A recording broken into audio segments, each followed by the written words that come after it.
time has come to unite the world under one nation, an 8-bit nation, a neon green nation, the CoCo Nation. The CoCo Nation Show, coming soon.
The CoCo Nation Show is an unscripted, live, and interactive broadcast. Anything can and will happen. The views and opinions expressed by members of the panel and the live audience are their own, and not necessarily those of the CoCo Nation Show, its sponsors, affiliates, or subsidiaries. Open minds are encouraged, and a sense of humor is recommended. Thank you for being a part of the CoCo Nation.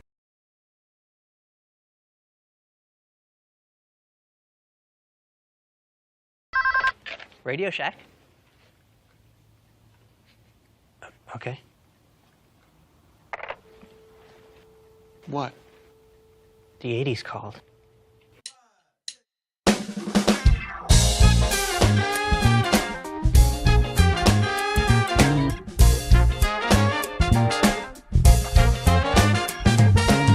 Welcome to the CoCo Nation, the world's first live and interactive talk show featuring the Tandy color computer and its hardware cousins.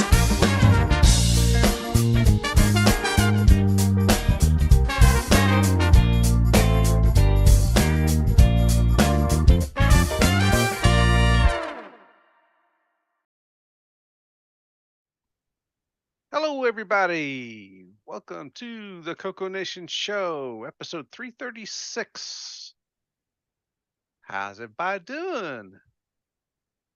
We're here. Enjoying the snow. Pretty good. Not. It's coming for me, I can tell. I can see Bob has a problem with it. Please. Oh, let's see. Did I push this button? Yes, I did. Okay. Let's see. I guess one little change I made is over in the chat. You guys watching the show, let me know if it's harder to read that, or if it works, or if I should go back to the older outlined version. So let's see who we got on the show panel with us today. Upper left-hand corner, we got Rick Euland. Howdy, folks. No snow here. Plenty of leaves, though. I had to scramble home last night and get a quick lawn mowing in because it's going to be totally washout this weekend, and then it's going to be freeze. So had to get it done last night. That's that. Let's see. Next over, one who has no problem with grass whatsoever, Ron Delvaux. How you doing? We have lots of rocks here. Rocks and spiky plants. I got a rock. Speaking of rock, next up is Sloopy Malibu. Greetings, everyone. And last on the top row, yours truly, the monkey who pushes the buttons. Let's see. Next row, we got MarkO. Hey, glad to be here. Okay, and we got Kevin Holloway. Hello, everybody. I'm not ready for the S word. Okay, and It is a Bob four-letter. Emery. Howdy, folks. No snow here. Kind of taking a trip down to the tropicals, huh? No snow here, but it rained hard last night. And next up, L Curtis Boyle, who probably wishes he was in the tropics. Yeah, pretty much. Welcome to the show, everyone. All right, down in the last row, we got Jason, the CoCo Man. It's Saturday. It's 2 o'clock, unless you're somewhere else. But either way, it's time for the CoCo Nation. And you're not on a roller coaster? No, it would be It would be too windy if I was. Oh, okay. Doesn't that add to the excitement? And last but not least, we got Nick Marentes. It's 4 a.m. tomorrow morning, and welcome from Australia. We made it. Sweet. And it's starting to get toasty down there, isn't it? Not as yet. Not as yet. It's fairly cool at the moment, but that's the heat's coming. Yeah, I bet. All right.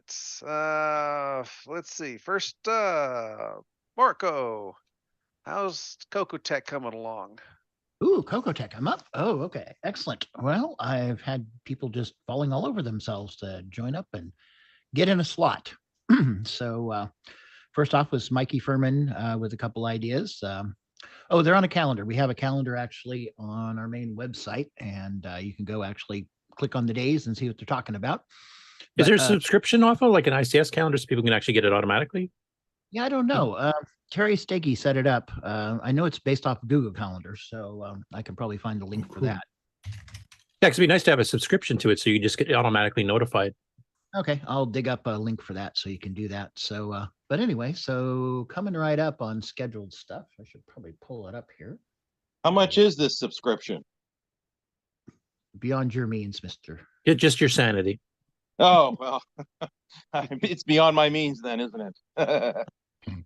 Okay, let's see. The CoCo Nation. So on our main website, we have a little calendar link at the top. If you click on all the thingies, show calendar is what it's called.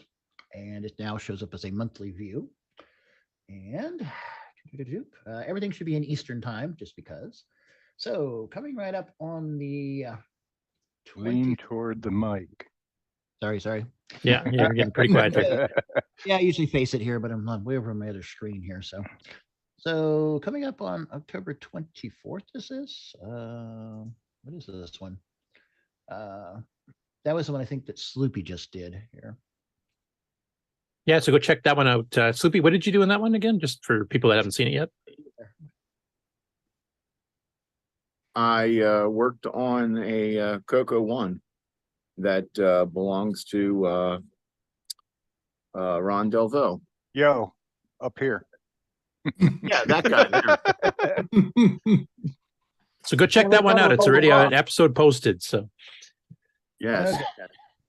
So coming right up, the 7th of November. This is going to be about DriveWire. Going to have Mikey Furman and Boise Pete on talking about the history of DriveWire and hopefully all implementations of it.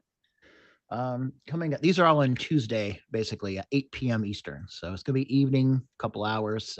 Not great time for Europe, but you know, we only have so many days in the week, and all of us have day jobs, and we don't do this to make money, so we can't easily do it other times. But after it's recorded, it's good for any time. yeah, exactly. So And Tuesday's not strict. It doesn't have to be on a Tuesday. So just to be people are aware. Just they happen to be falling on Tuesday right now. Tuesday looks good on the calendar because it's 2 days before the Game On Challenge and 4 days before this show and 3 days after. So it looks nice on the calendar. Coming up on the 14th is going to be. I think it's Paul Fiscarelli, if I remember right. He's going to be talking about his basically his CoCo Sprite compiler. So I'll have Paul. And Paul Thayer's on that one too, isn't he not? Yep. Yes. So, and anybody else might pop on. Bad time for Simon Jonasson, but just about any else. Oh, nope, sorry. The 7th is backing up here. Sorry. These are hard to look at and they take a long time to pop up. The 7th is going to be Paul Fiscarelli, Paul Thayer. The 14th is going to be Boise and Mikey. And then there'll be one on the 5th of December, which will also be Mikey, and that'll be also Paul Fiscarelli and David Ladd, and they're going to be talking about floppies and the Grease Weasel and the SCP, which is something that Paul has worked on that also images discs. Which Paul? Paul Fiscarelli.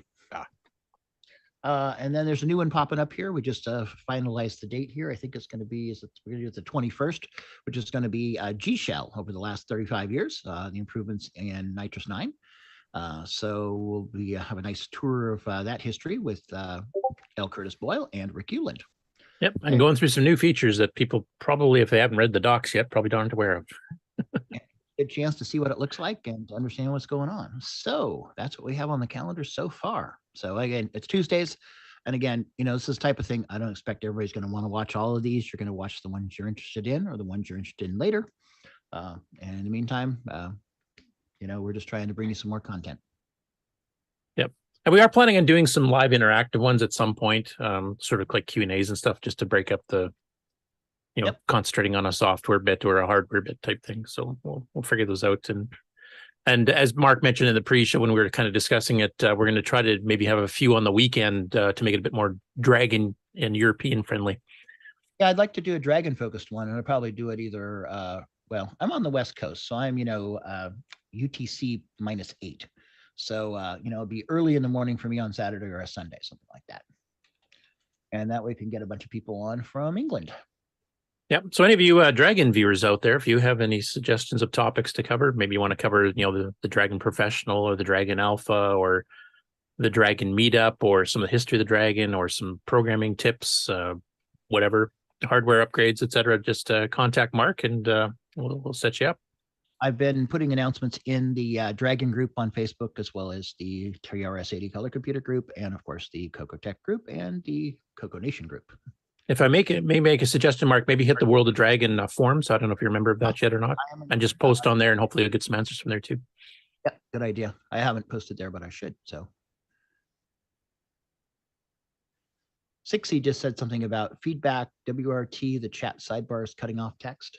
Mm-hmm. Yeah, I see that. I'm gonna shut over just a little bit.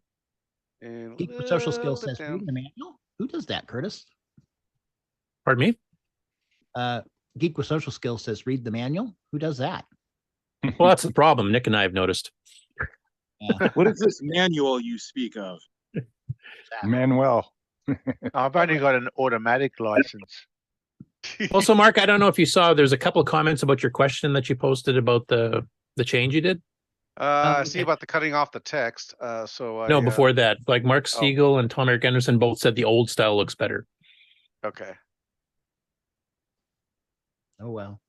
Let's see if it blows up if I change it on the fly. We go down in flames, you know what's going on. Anyway, so that's CoCoTECH for the moment. Again, you know, these are focusing on technical things, not general appeal like what we try to do on this show. And not everybody's going to like it, but that's okay. I figure there'll be less people watching it, but when you're interested in learning about DriveWire or about GL, this is a place you want to go. Yeah, and there's a lot more episodes planned. I just know from just general chatter from people here, there's a lot. And also, if you guys have any suggestions of stuff you would like covered, like how to do faster graphics and extended basic, or how to fix a disk controller, whatever topic you want to get some help on, just send suggestions to Mark, and then we'll see if we can get a panel of quote unquote experts to talk about it. I got a big Rolodex with CoCo people. So yeah, pitch some stuff at us and I'll go find the right people. Right, because I think at the moment you're at the point of people are afraid to offer things because they don't know what you're after yet. You know, it's the cart and the horse thing. So everybody throws stuff out and you can Mark can figure out what he can make out of it. Okay. I'll apologize if I can't find that, you know. Yeah.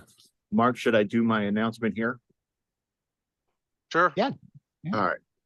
I was talking to MarkO. Basically what we're going to be doing is, in addition to the regularly scheduled shows, we're also going to be doing a segment that is going to be on a as done basis, where we're covering actual hardware subjects. So basically what we're looking for is, do you have a CoCo or MC10 or any other of the related machines that needs to be repaired, or peripherals? We're going to be having a CoCoTECH section where we will be repairing them online. And we will be offering this to whoever wants to send anything in, because I don't have much of anything that needs to be fixed. Most of the people here on the panel don't really have much, but as you could see that Ron did. So if anyone would like to have their equipment repaired for a very low price of, and really cheap, plus parts, contact us.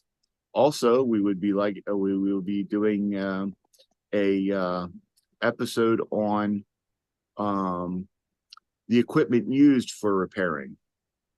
So the thing that we're looking for is one of those cheap, inexpensive Chinese scopes.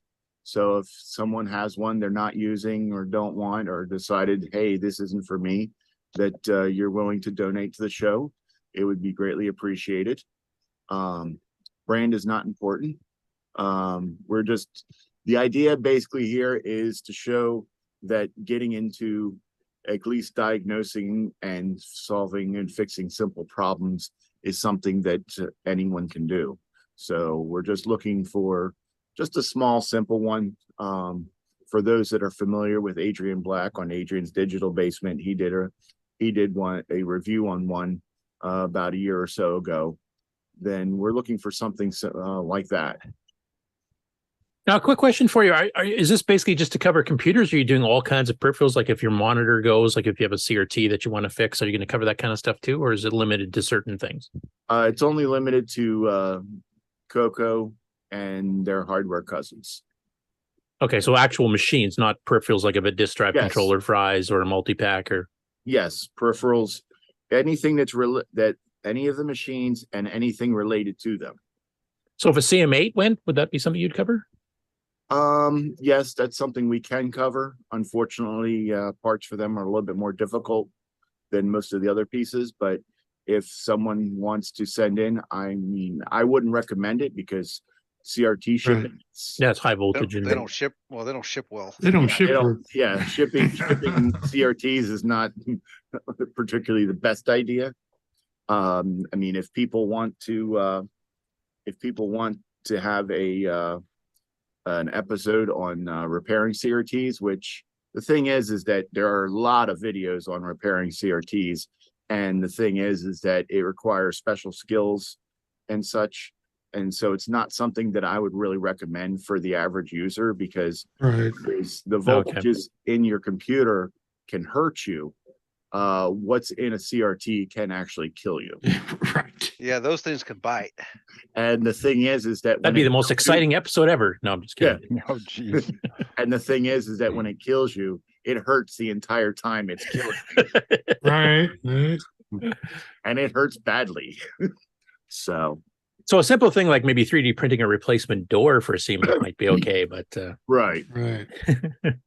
I mean, if people really want to see like a CRT repair just to see it, there are a lot of videos on YouTube, but I probably have a CRT or two around here that needs to be repaired. I could probably do something with, but yeah, because I don't know too much about them, but I was wondering, like, is there some common things that go wrong where a certain, I don't know, I'm going to make up something because I'm not a hardware guy, resistor blows or something like that would be not as dangerous to repair on them that might no. Okay. Quite honestly, the most common thing to go in a CRT is the flyback, and that is ground zero for dying. Touch. For the electric chair simulation. Yes, that is ground zero for do not touch. This is a big owie. Well, it's good to know. I know Nick has got a problem with a couple of his monitors here, and I don't think he wants to try to repair them himself either. So I didn't know if that was something you could learn to do, but yeah, it sounds like it's a little bit too. If you aren't already familiar with working with CRTs, you don't want to learn. They're fading just faster. Go for a SCART adapter or something and just put it into an LCD, which I assume is not as dangerous. They're fading faster than you would pick up the skills to fix them. So yeah, I wouldn't even start. I mean, quite literally, my first recommendation when working on a CRT is make sure you're wearing a belt and hold the back middle of it with one of your hands. Right. Good choice. So, okay. Because arm to arm is through the heart. Yes. But arm to foot is not. So, yeah. You know. Yeah. Arm to foot is owie. Arm to arm is, oh, you don't have to worry about it hurting. It won't hurt much longer. Yeah.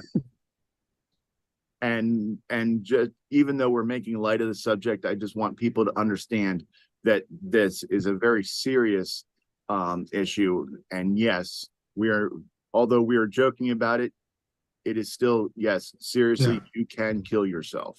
And we don't want that. There's a reason why all those videos have disclaimers on the front of them. Right. Every video that you see where they're working on them, those disclaimers are serious. That yes. That's good to know, because I mean I've heard that there's like high voltage stuff, but I didn't think it got to the point of killing you type thing. So that's anywhere from 20 to 35,000. Yeah, and the reason the thing is that voltage does not kill you, amperage does. And the thing is that even as low as half an amp, it will kill you.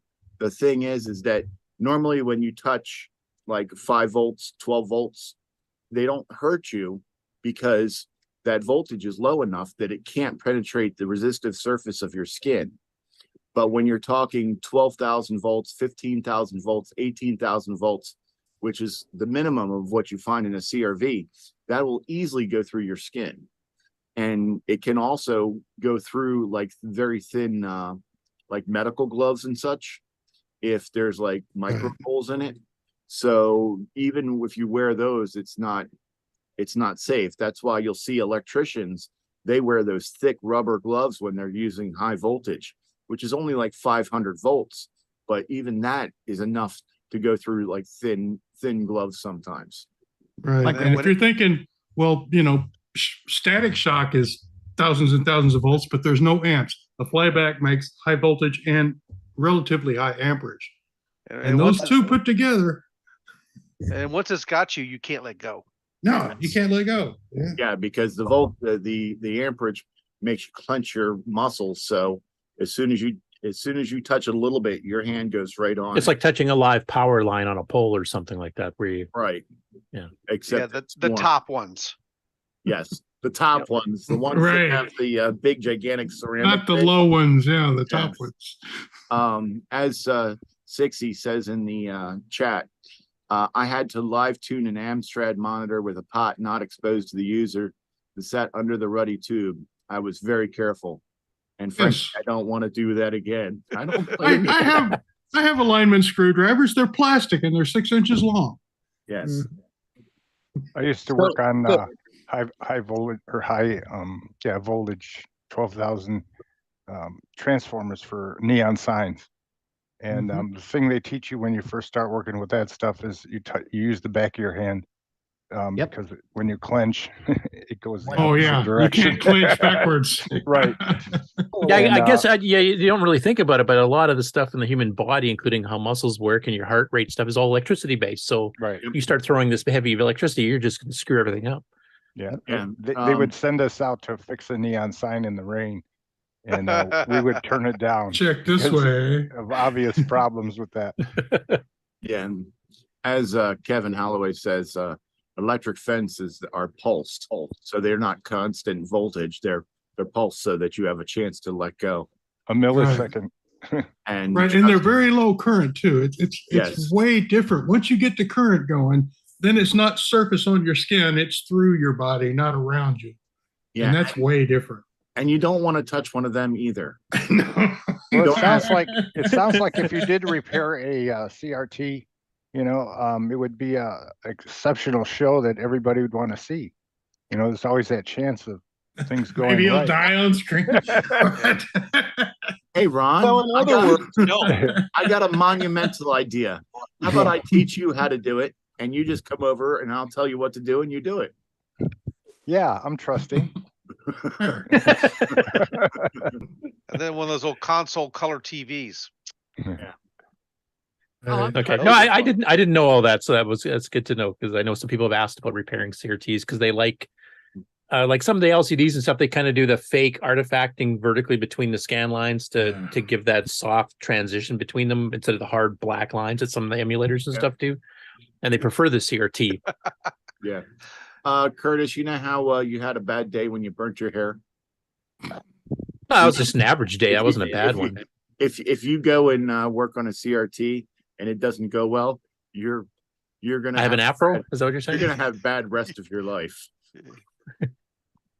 If you something goes wrong working on a CRT, the next person to do your hair will be the mortician. Right, cleaning you up for your viewing. Yep. So anyway, it's like skydiving. It only goes wrong once, right? Right. You can only mess it up once. In conclusion, I think the real conclusion to this is don't get a Joey cable. Yeah. Yeah. So basically, anything related to the CoCo, the Dragon, the MC10, etc., except for CRTs. Is there anything else that is considered dangerous enough peripheral that you shouldn't be encouraging? Well, meat slicers or no, CoCo. I stay away from David Ladd's grease weasel. Yeah, I mean, if you look in a CoCo, it's pretty good. They put a metal cage around the 110 on the transformer. They did a similar thing in the disk drive. Yeah. Right. Not in the older later ones. Yeah. Also, any hardware engineer with a smile on his face that looks disturbing, stay away from them and anything they're working on. He likes it. Yeah, if they look like the Joker sans makeup, then you got to worry. Right. Taking one too many.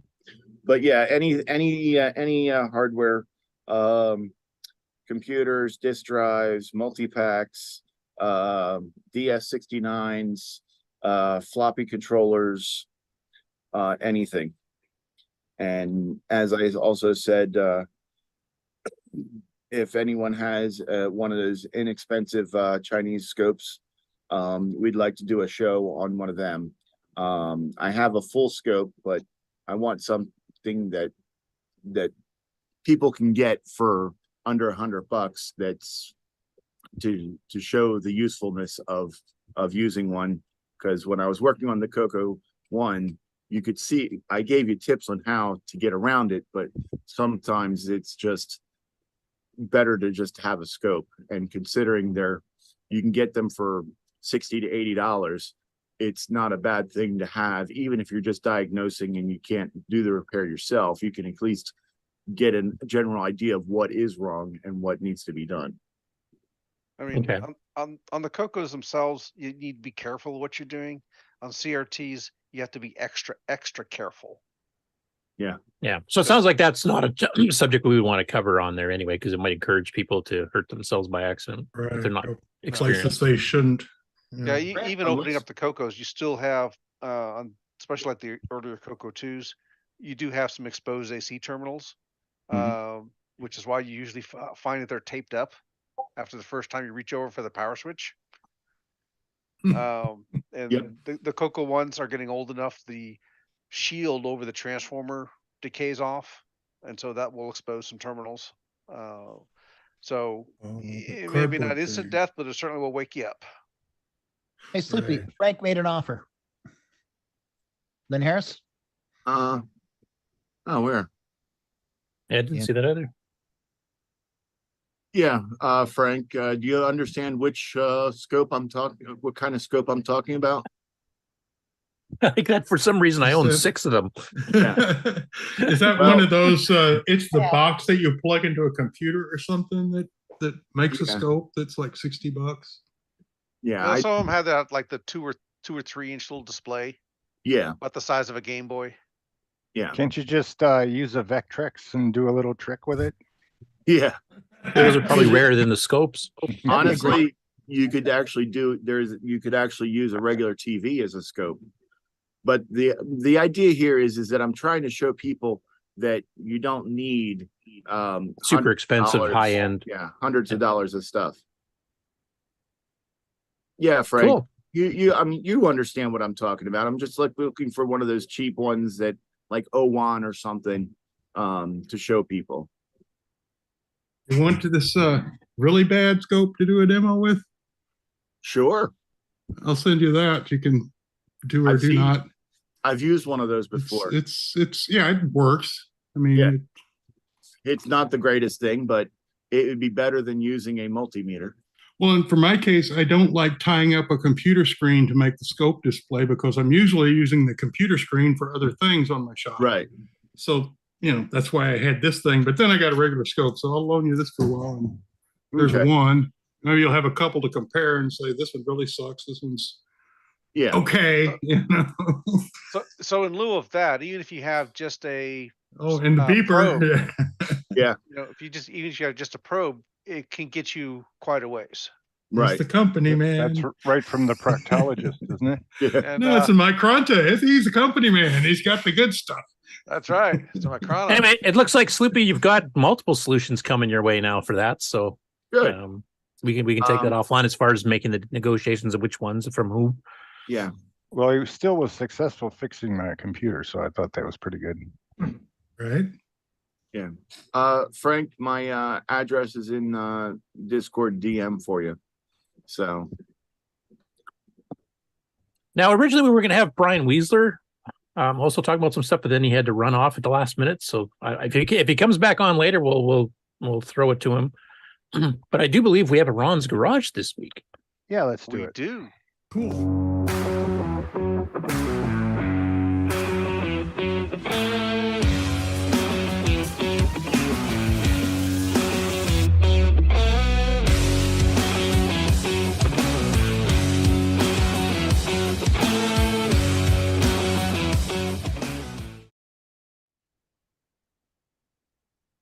Okay, take it away, Ron. Okay, are we up? You're up. All right. Europe and all the different nations, right? Okay, so this is we're at Ron's Garage, and I have to get rid of you guys because I have to use the slider. What's the current temperature in Ron's Garage? Let's see. Right now, it's probably, gosh. I have to look at my phone. 93. No. No, it's in the late 70s. Because it's been cool because of all the cold up north. Anyway, I thought it would be cool for someone to post in wherever, maybe show us your color computer that maybe your parents used to use the CoCo at one time. And here I got my mom. She was playing around with a game. I think it was Pong or something. She doesn't like stuff that moves too fast. And my dad, he was I don't even, for some reason, none of the screens here show anything. So I don't remember what exactly they were doing. Yeah, you have to take a long exposure, a fairly long exposure to get a CRT photo to You have work to properly. set it just right, yeah. And then you have to have the screen frozen, otherwise it just turns into a blurry mess. Right. Like you have to pause whatever's on there. But at least I have both of them on. My dad's gone. He was gone in '92. So this was way back. But anyway, I've been playing with CoCoMax 1. And I have a bunch of artwork I used to do for our club. This is the Greater Toledo Color Computer Club. And I used to do slideshows and, had all the artwork done in CoCoMax, the first one. And I brought it up, thought it would be cool to see. So I did that. And the other day I posted this and I had somebody ask me, hey, can you make that available? So I put it up on, there's a 6309 and a 6809, just says Tandy Color Computer large, that you can show on using the projector here, which is 6309 based by Sockmaster, or you can use Sockmaster's just regular plain old projector, which is older. Isn't projector by Roger Taylor? Yeah, No, Roger yes, Taylor. It is Roger Taylor, that's right. What am I thinking of? You're right. Yep, I'll have to fix that. Yeah, High Colors by Sockmaster. That's right. What else do we have? This here is a interesting thing. This is a PDF I ran across. And it's a Radio Shack color computer in the Experimental Psychology Laboratory and Evaluation. And, they go 3-4 pages. They have some, what do you call it? Machine language and basic in here. You'd have to read the thing, but basically, basically I wanted, how do I get out of this thing there? Yeah, I took a brief look at this. I didn't get a chance to fully read it, but it looks like they were evaluating some machines that were around the 1980 and how appropriate they would be for this particular experiment. They had some hardware that was going to be driven by RQs, et cetera. They compared like a VIC-20, the CoCo, or TRS80 Color Computers was called back then, and one other one I can't remember, but they basically said that the combination of the 6809 and some of the hardware in there actually made it the best fit for this kind of thing. It says the color computer appears to be a viable alternative as a laboratory microcomputer to other micros costing 2 or 3 times as much. I thought that was a neat little article to read, and that's on Ron's Garage if you want to go read it. That's cool. And then this is a Christmas thing I ran across. Why are you reminding me of snow again, Ron? I just it's had not a dump Christmas. of snow. It's just winter, okay? But I mentioned Christmas. He's mean. Well, we're kind of looking forward to it. We had a bunch of crusty summer days here. You want me to shovel some up and send it down? Yeah, there you go. Go ahead. It comes. It always usually comes as water. And check out this. Me and Paul Fiscarelli go back and forth during the week, sending each other pictures of how well either High Color did a picture or his CoCo SC program that does sprites did colors. And mine cooks, I think 16 colors into from 256, and it does the flickering, so you can see more color. And then when the camera takes the picture, you get a bunch more than just 16. But this turned out really nice. This is a Charger from 1999. It's what do you call it when it's pretend when they're getting ready to manufacture. Prototype. That's the word. Concept. That's what that was. Anyway, it came out pretty good. And then I brought this up because if you guys are playing sometimes with Decimate, and this is Decimate 1 because this is a CoCo 2, and if you set the year, there's not much left in this year, but if you set it to 1984, all the days of the week will be proper when you bring this up. Like this. So Decimate doesn't support past the year 2000 or what? No, it does. If you go to date here and enter a date like 2023, it'll show it, because there's another space in here where I have it. It shows the proper date right here. Right here. See, October 2023. Oh, okay. This was on the 19th when I did it. And so is it just having problems pulling today's date is the issue, or it just doesn't, it's not set up to do for, it's 1900 is set when you first boot up the program. It doesn't have the ability to put in 20. So it's always 1900. But in the program here, but you can make it. Okay. You can actually put it in here. I don't know why they didn't make it that way in the beginning of the program, but they did. Well, that was I think probably because the original clock driver didn't let you to enter in. Right. I remember we had to fix that for the Y2K stuff. Yep. Right. All the OS 9 stuff printed 19 and then a byte. Exactly. And just assumed that it would never go beyond 99 and the display would always look good. Even though the way the memory was set up to preserve the time can handle up to 2155 just fine, but they kind of didn't enable none that of the properly. Displays could, and none of the entry things could. It's interesting that Discmate will at least let you enter the proper date. Right, it does. Yeah. Yourself, which a lot of things wouldn't have done.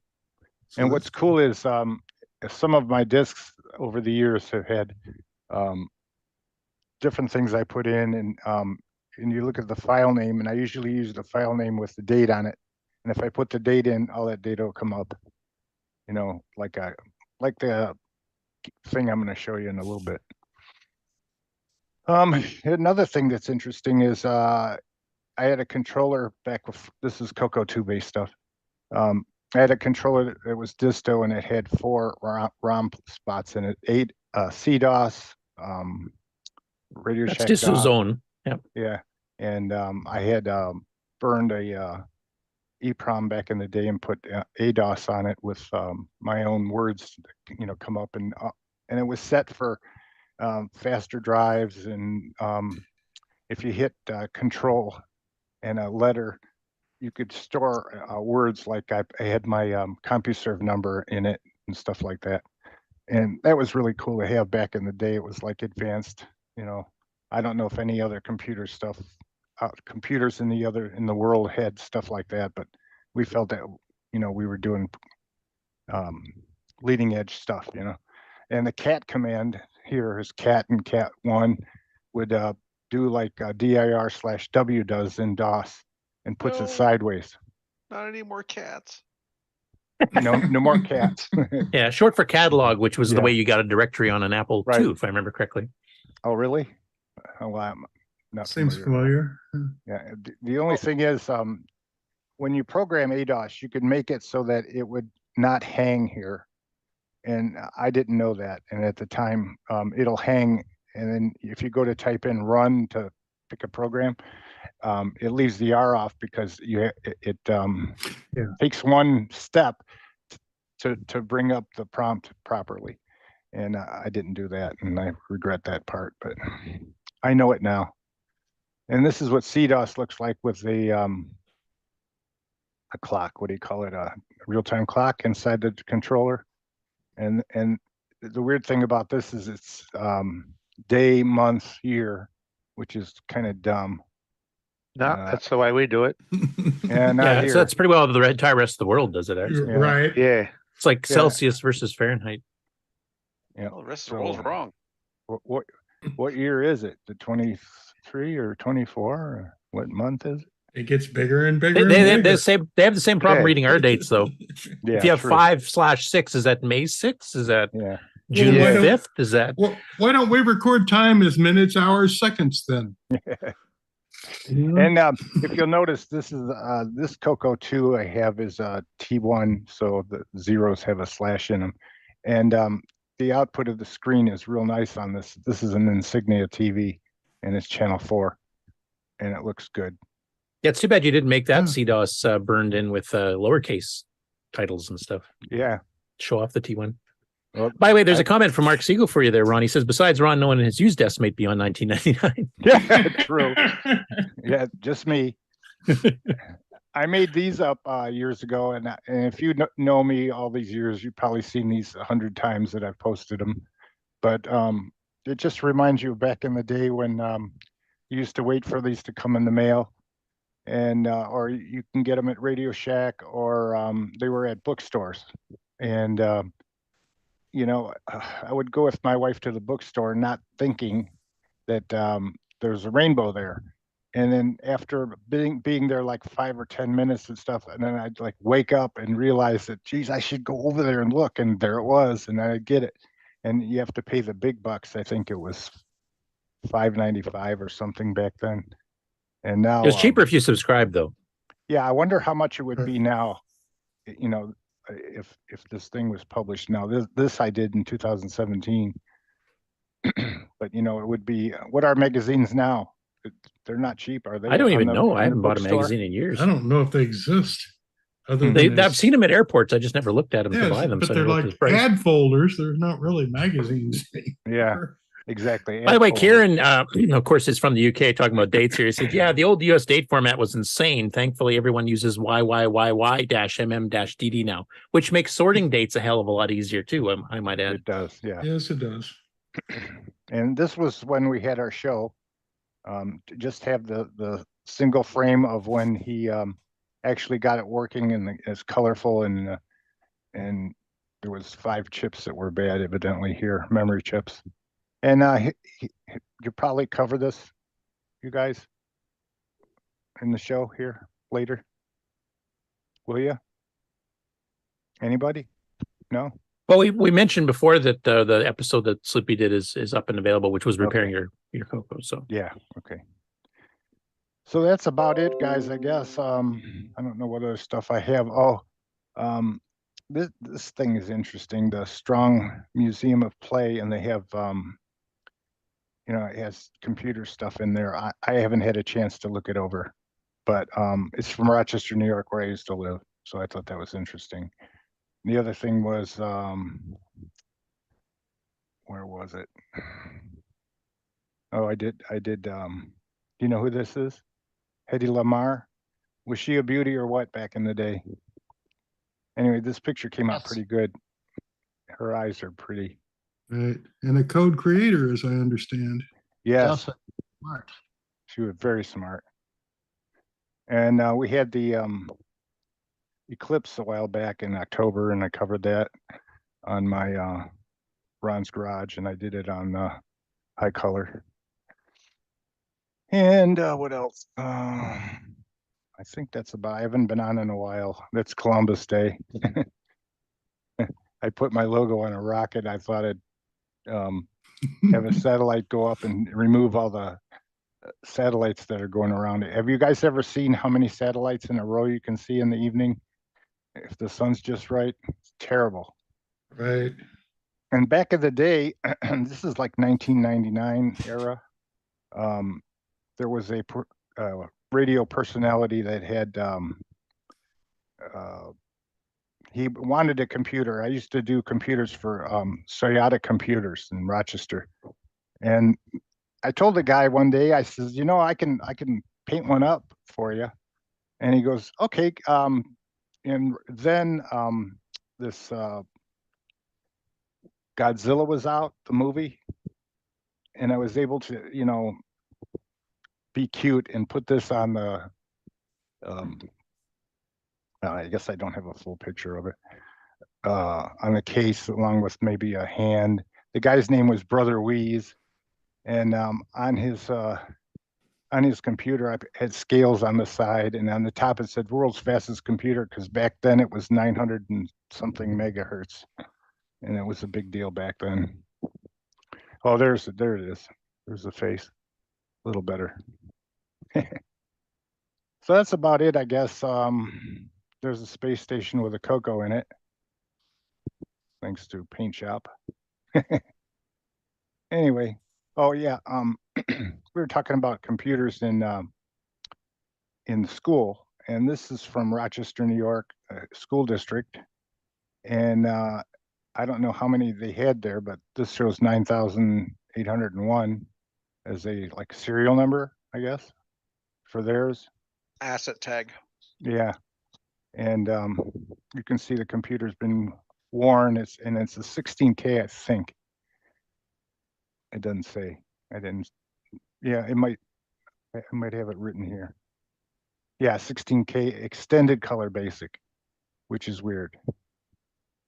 And 8,000. It's a 2004, I think. Anyway, fun stuff. That's about it. I don't think there's much else. Although the reason I have Ron's garage is because at one time I set up a whole bunch of stuff. You can see here that this is the Panasonic PC-based laptop and a 4P, and I have two 4. They're not the Ds. They're just Model 4s. You know, before they came out with the, what is it? Although they do have different keyboard layouts. I don't know why. Well, I think one's a 128 and one's a 64K. Then there's this one, it's Model 3, and then Model 1, and then this is a 1200. I had that all set up, and I had more. There's another picture of somewhere else. But all this stuff is stacked in the garage. That's it. Thanks, guys. Appreciate it. One comment from the chat here. Flutterball says, Ron, me and Charlie have been to the Strong Play Museum many times, have a great retro area, has Vectrex and TRS80 machines on display and tons of working arcade machines. Cool. Okay, good. You know, I kind of thought so, but I didn't know. At that same Strong Museum I made back in the late 90s, maybe it was 2000, I made a model, a large size model of a submarine that hangs in hallway. And I also did a bunch of fake doorway art. And they had like what's called a biosphere bubble thing. and what they have is a large, I guess it would be a moving 12-seat machine that has a video screen inside. When you climb in the side, the door shuts and a video runs. And they show in the video this little submarine, and it looks like you have just gotten into the submarine and you're looking through a viewer port. And so you look and you see the thing go to this bathysphere place. And when you get out, when you land in the video at this place, it's supposed to be in Lake Ontario somewhere, and you get out on the other side, you go down a long hallway, which I lettered, entrance with arrows.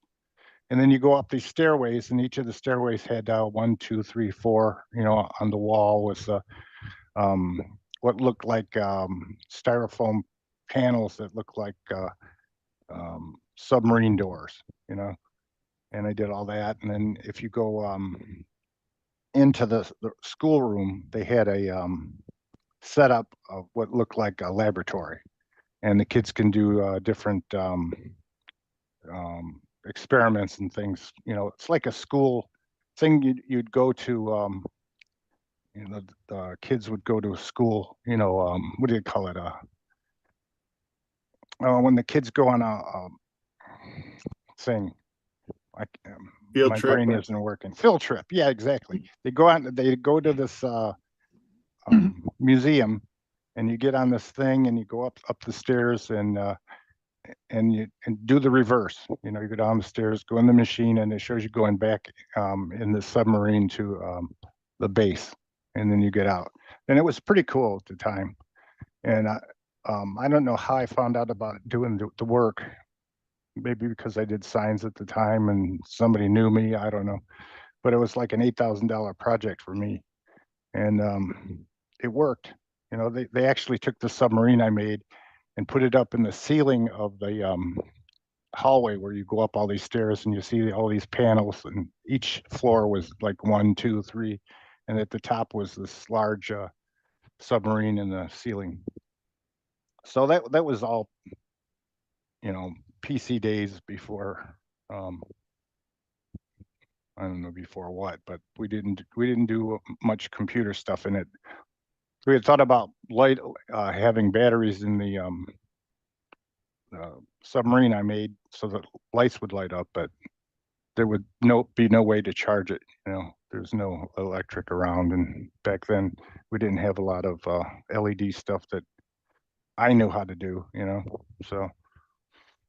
But that's about it. I don't even know if the stuff is still there or if they still do that. But that was the Rochester Science and Museum Center, which is similar or near the same place as this one. That sounds like that'd be a couple of things to definitely check out if you're in the Rochester area. Yeah, it's near the Strassenberg Planetarium, which is a planetarium that opened in 1968. And it's one of the first big ones around with that big projector in it, Cool. Well, after all that vamping, Mr. Weasler still hasn't come back, so I guess we'll be skipping him for now. I was trying to see if he would be able to pop by, but so maybe I'll just announce a couple of things, and we'll go for a commercial break before we get onto the Game On Challenge. So the first off, next weekend is the Tandy Assembly Meetup, the very first Bay Area one. And that was one where you kind of scanned a QR code and you would actually go and register. And I think they've stopped registration now. So we'll see if we can get some follow-up from some of the people that are going to be going down there next week is the actual meetup. It's during the show time, so we probably won't get a live one. Maybe we will. But if not, we'll follow up the following week and see how the meeting went. I know they're planning on eventually expanding that to be a full Tandy assembly on the West Coast. So the second one is VCF Southern California, which is February 17th, 18th in Orange at the Hotel Farah. And I do have a little web page link for that here. It's also on the top left corner of the show screen. Okay, cool. That looks good. Looks 70s, 80s, don't it? Yeah. And we're hoping to see a couple of the CoCo people out there too. So, and maybe you get a live report or a follow-up report on that one as well after it happens.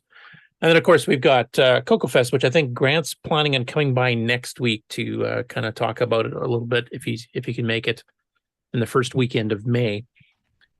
So that's coming up as well. And that's all the ones I have for now, unless anybody has any other shows that I may have missed coming up between now and CoCo Fest. And no, okay. So if you want to do a commercial break, Mark, we'll come back and do the Game On Challenge. Okay.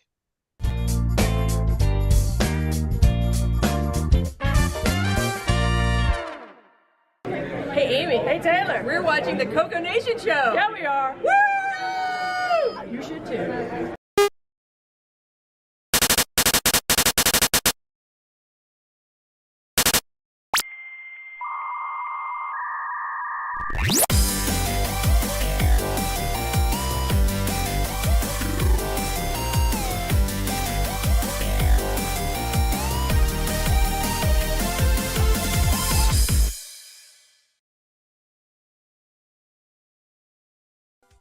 Hello everyone, it's your good buddy, your good pal Amigo Aaron, joined by that dastardly the Brent from ARG Presents. You're watching CoCo Nation. I feel like that should have been longer.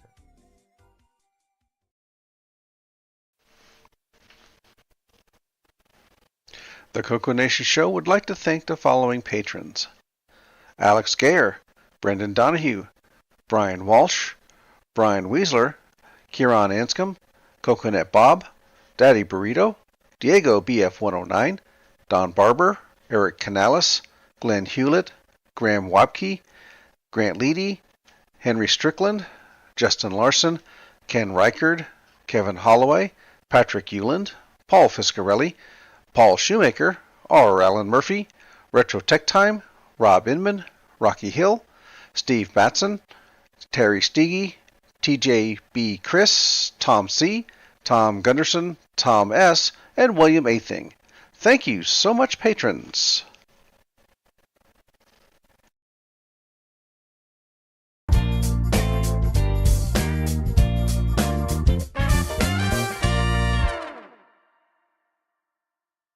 Welcome to everybody's favorite segment, Who's New to Discord? Chad and Jen say, "Hi, I'm Jen from Missouri. I am married to Chad and interested in playing all games, any and all systems. I stream to cross-gen gameplay on YouTube, capturing gameplay. This is sometimes the biggest challenge, capturing and editing repair videos of retro systems, Chad's videos. I do have my own Tandy chess machine, but on the TRS side, I play with and admire Chad's growing collection." The previous bios were edited for time. Thanks to Alex Gayer, Boysen, Glenside Computer Club, Paul Fiscarelli, Paul Shoemaker, Tandy Color Computer 3, and the CoCo Nation patrons for boosting the server. Please consider joining Discord and visiting the welcome section to read these bios in full and see what the community has to offer. Just go to discord.thecoconation.com. See you on Discord.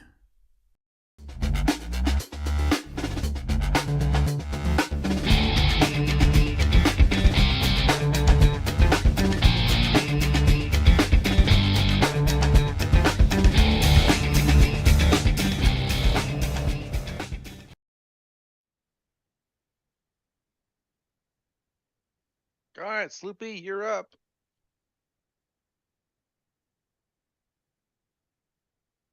You still there, Sloopy? Yep, I'm here. Now with less mute.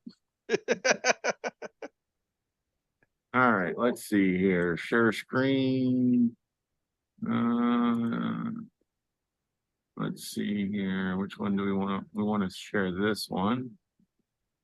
But we want to take this and put it over here because we don't want to see everyone backstage. No, I don't want that one. I want this one. All right.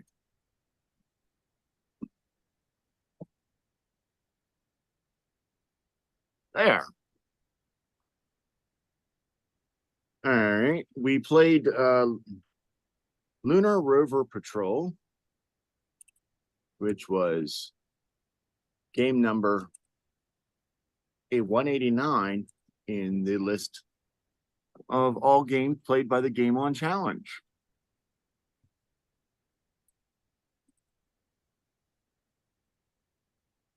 And it was by T&D Keaton. I don't know if they were son and father or brother and brother or what. One of the two. Yes. But I would be willing to guess that they were related. They are. And we had 16 patrols. Yes, I know it says 18, but there was only 16.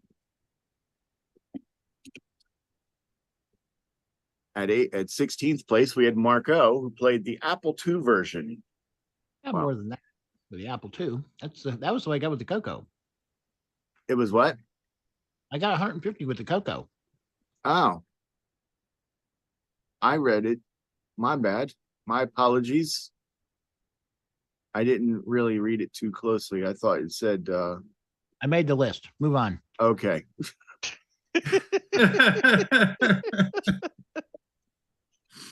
All right. In 15th place, we've got Mr. Dave 6309 with 4,300. 14th place, we've got Rich N at 4,650. 13th, we've got Mark B at 5,400. 12th, we've got Sabhead at 7,750. 11th, Henry III at 7,800. 10, we have me at 11,450. 9th, Ed Rhodes at 14,500. Coconut Bob at 17,550. David Craker at 18,900. 6th, we have Canadian Retro Things at 19,800.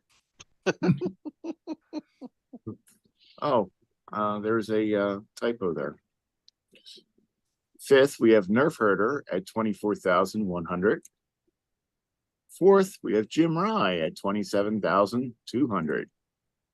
Number 3, Shenley at 29,750.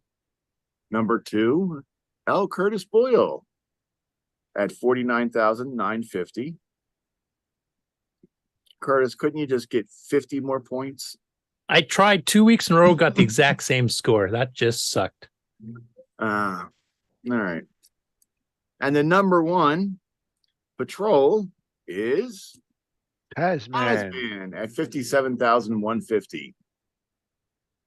I was wondering where Buck Owens was because I looked through the game's submitted scores twice and did not see him. So either he didn't submit a score or I'm blind. So I don't think he did. I don't remember seeing one either, to be honest. Thanks for playing. And let's see here. And over here, and this, and then this, because everyone wants to see my beautiful face. Sorry. And at least you only jumped and you didn't hurl, so that's good. I'm improving.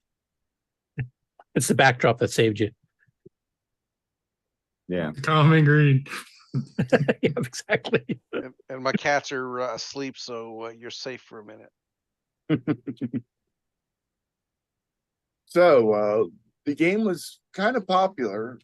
I mean, a lot of people liked it. I mean, obviously we had 16 players, which is about average these days. But it was quite a few people had some issues with it getting too hard too fast. So, As long as you memorize the course, you're gold. That's the key. It's the key in the arcade version too. If you don't know what's coming up, then you don't know how to adapt to it or adjust to it. oh, so the MT RAM that's in my head, I need to replace with something better. Yeah, flash RAM or something. Yeah. So, beyond Don't Die, any other tips and tricks for this wonderful game? Memorize the course. I mean, the alien ships always come out at the same time. Like the patterns they have will be different, but you'll know, like the ones that drop bombs and create craters, you know when they're coming out. Like everything is in order. Like where rocks are never changes, where pits are, except for the ones that get created by the aliens. That never changes. Where mines are, the rolling boulders always come in the same sequences of small and big and whatever mixture. So once you memorize that, you can kind of adapt your play to it. And that's the way to get high scores, both on this version and on the arcade game. So purely pattern matching, and that's it. Not purely. Like I said, the aliens do have randomness to them. They always come out, the same types of aliens come out at the same time, but you know how they're situated and when they shoot, that differs. So otherwise it would be really boring. But yeah, no, it's basically just memorize the things as you go, and then you kind of get a feel for it. And there's little tricks too, like if you're getting up towards the tanks, for example, I usually back up, like I'll fire the first shot to block their bullet and then, hold it back to slow down to give them enough time to shoot a second shot to kill the tank. You can do that with double boulders and stuff too, where you can, just slow down a bit to give yourself the extra time. Because sometimes if you try to go full throttle and fire twice, you don't have enough time before the second shot goes off and then you hit the rock and die. And there's timing things, like if there's a pit followed by a boulder, shoot, then jump so that you destroy the rocks, you don't land on it. Just little things like that. I just have one question. They're rolling boulders? Yep. You don't even have to get to the expert course to see those. I guess you don't have to go very far to see them. I think they're on the third set of checkpoint stages. Yeah. The first one, then there's another one at the last set too. Yeah. I know that Ken said that the lowest the fastest he could do from A to E was 60. I've done 59. Yeah, even though I was doing 55. Oh, wow. The only thing at time I think I've gotten that is I ran at double speed because then the clock runs a bit fast. But yeah, because I would get down to 50, I would get 55, and it was like, people are like, how can you get that fast? Because I mean, I saw other people get 56 and 57, but actually 50, maybe I've done 56. Yeah. I can't remember. One other tip, if you're going for high scores and not exploring to see how far you can get, you'll have to restart the game every time, because once you break a record, you get an extra 1,000 bonus points. But then the next round you're playing, you have to beat that record to get the extra 1,000. And eventually, as you mentioned, you get it down to the point where you can't do it any faster. You will never see that 1,000-point bonus again. So if you want to go for a purely high score, you should reset the game each time you play, so that anytime you break the record, you get that extra 1,000 points, because that adds up as you're going through. You say 5 stages, that's 5,000 points potentially you're giving up if you're playing it the 10th time in a row. Yeah, 60 says that on the PAL version, he's 51 is his best every time. Yeah, that might be PAL only. I don't remember ever getting it that fast on NTSC. Yeah, because I was on NTSC obviously, and I was able to do 55. Their clocks are too slow. Yeah, I 56 is sounding more familiar. I think the best I did this round was 59 because I was still trying to remember where everything was. Yeah, it's that whole 50 to 60 hertz conversion between them and us. So it's exactly that. And because they're not because they don't easily because they're not easily divisible. There's rounding errors. That's it. That's my excuse. But yeah, it's one of my favorites from the classic CoCo era, because it is one of the ones that is the closest to the arcade. Like, being fairly decent at the arcade game myself, where I used to wrap the championship course 3 times in a game. Everything is in the same order, in the same spots. There's just the subtleties of not having the background music, obviously playing. You get the little blitz between stages when you start the game, etc. But basically, it's one of the closer arcade ports as far as being accurate to the arcade. Yeah, it is a very nice game. So, yeah, I'd probably put it in my top 500 games of all time. That's better. Like, I know Buck, when he really doesn't like a game because he plays so many games, so many platforms, he has his top 125,000. And if he really hates a game, it's going to be around the 124,000 or lower mark. Yeah. But any other comments from people in the chat? Some comments from the chat. 6E also said you can pretty much run full speed for the whole A to E segment. That's true. Yep.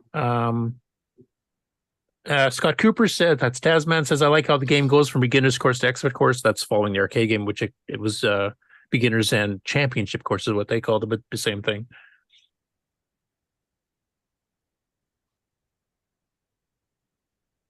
Yeah, 60 says, one of the games where the ditties are burnt into my brain for all time. Same here. The Moon Patrol music was that's a touchstone of my youth type thing. I always remember that. And even though the CoCo only plays little blips of it in between checkpoints, it still tweaks my memory of playing the arcade game, because that was one you could hear across the arcade. Yeah. Yeah, in my area, I don't think it was that popular because I only saw it in games like the Atari, for the computers and such. I didn't really see it in the arcade. Oh wow, we had several arcades here that had that machine. So yeah, the one arcade that I did see it in was a later, like early to mid 90s, and it mostly had old games in it. And it was like, basically it was in a strip mall that was like going downhill, and the store in the front was like a small little convenience store and they had like a second door that went back to the arcade, because the convenience store was open more often than the arcade. And it just didn't, I mean, this is probably like 91, maybe 92. And I think the newest game that it had was like 88, 87, something like that. Most of them were older games. It was the only arcade, it was the only game there. It was the only one that I had seen in the whole Delaware area that I went to. Yeah, in my case, there was at least 3 arcades I can remember that had Moon Patrol. The one I played it the most at was at the University Arcade. And that was bad because I got good enough at the game I could last a couple of hours, and I missed classes multiple times because I'm not giving up my record here. Because there was another guy at the university who was really good at it too, and we had competitions to see who would get the high score for the day before they unplugged the machines overnight. And if I was doing really good, if comp sci class was coming up, I was skipping comp sci class because I'm not going to give up my quarter for my 2-hour game. They unplugged overnight, so your high score was only for the day. Yeah. I gotta stay. I gotta get this. Yeah, and then by the end of the day, we'd kind of meet up and see who won, because the arcade was open from I think 8 a.m. till 10 p.m. or something, because we had night classes and stuff too. So there was, but yeah, the two of us, if we got on the game, nobody was playing for another hour to 2 hours, because that's how long we'd last. That was a friendly competition. It was fun, but yeah, I missed. I don't even want to admit how many classes I missed because of that stupid game. Yeah, University of Delaware had Smash TV, and that was pretty heated. Yeah, the other big one there was Gauntlet. When Gauntlet first came out, that had lineups, 10 people deep for every player on the console, quarters lined up on the side of the screen, people getting in line. Like, that was a phenomenon when that game came out. Yeah. So, all right, the other game we were playing is Ghost Rush Halloween Edition. Yep, and there's both a CoCo 1, 2, and a CoCo 3 version. And I didn't know this, but you guys had mentioned that the CoCo 3 version is actually harder. And actually, after playing both of them on the stream, yeah, that's absolutely true. You can definitely score better for playing the CoCo 1 and 2 version. Yeah, the on the back, you can go through the edge of the wings, like where they go up from the body, is where the hitbox is, and where they come down is outside of the hitbox on the CoCo 1 and 2 version. But on the CoCo 3, you can barely touch the very tip of the wing, and you're toast. Now, is that something that Paul actually mentioned when he released it? I can't remember if he did or not, or is that just he changed the algorithm a bit between the two? Or I barely remember that from Thursday, let alone what Paul said.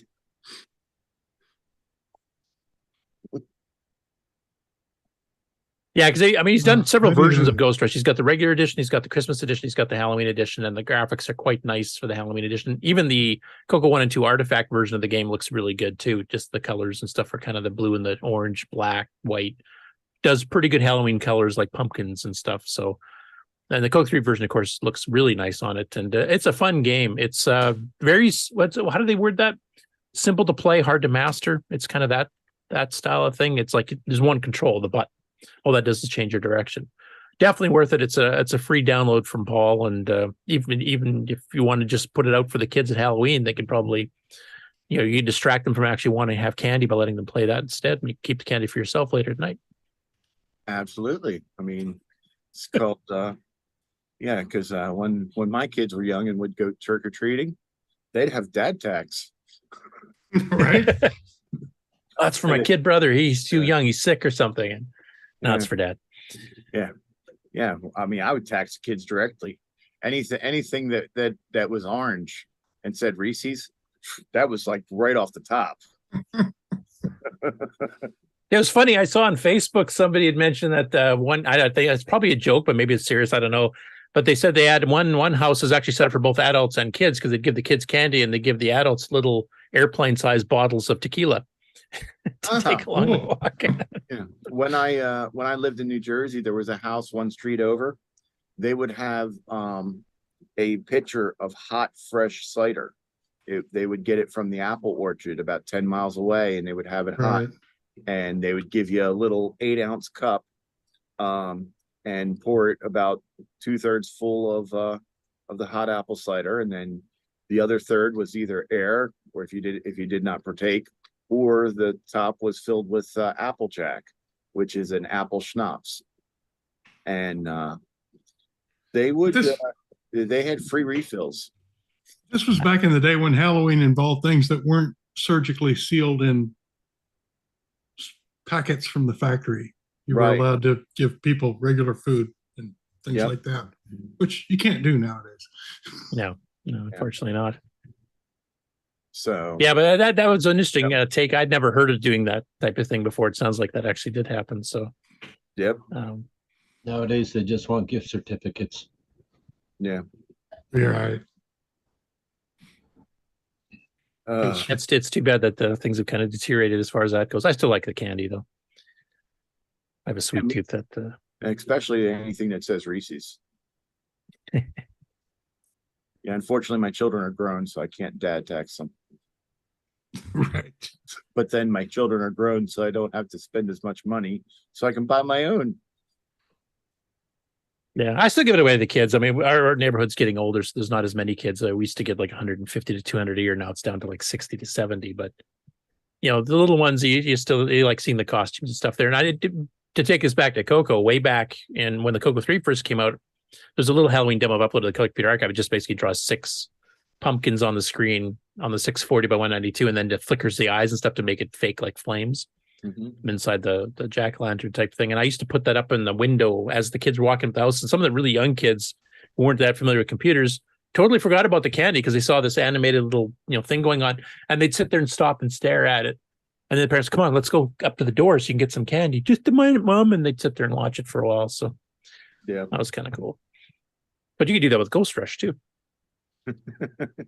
Right. Put the button on the door. Yeah, just put a button. Yeah, actually, replace the doorbell with a button controlling the Ghost Rush. Yeah, that'd be good. Do it right, you get candy. Ding dong, ding dong, ding dong, ding dong, ding dong. And how many you get 1 candy for every 100 points you get. So if you're really good, you might get 5 or 6. Yeah. I like that idea. I don't have the electrical skill to hook a button up to the doorbell thing, but most of you guys do. Yeah, it wouldn't be hard to do. You just have to make sure you turn off the bell. Yeah. Notice that. Why is that kid sparking? That his costume? Yeah. Hey, you did so well with that. They were going to get you to repair a CRT now. Yeah. So, all right.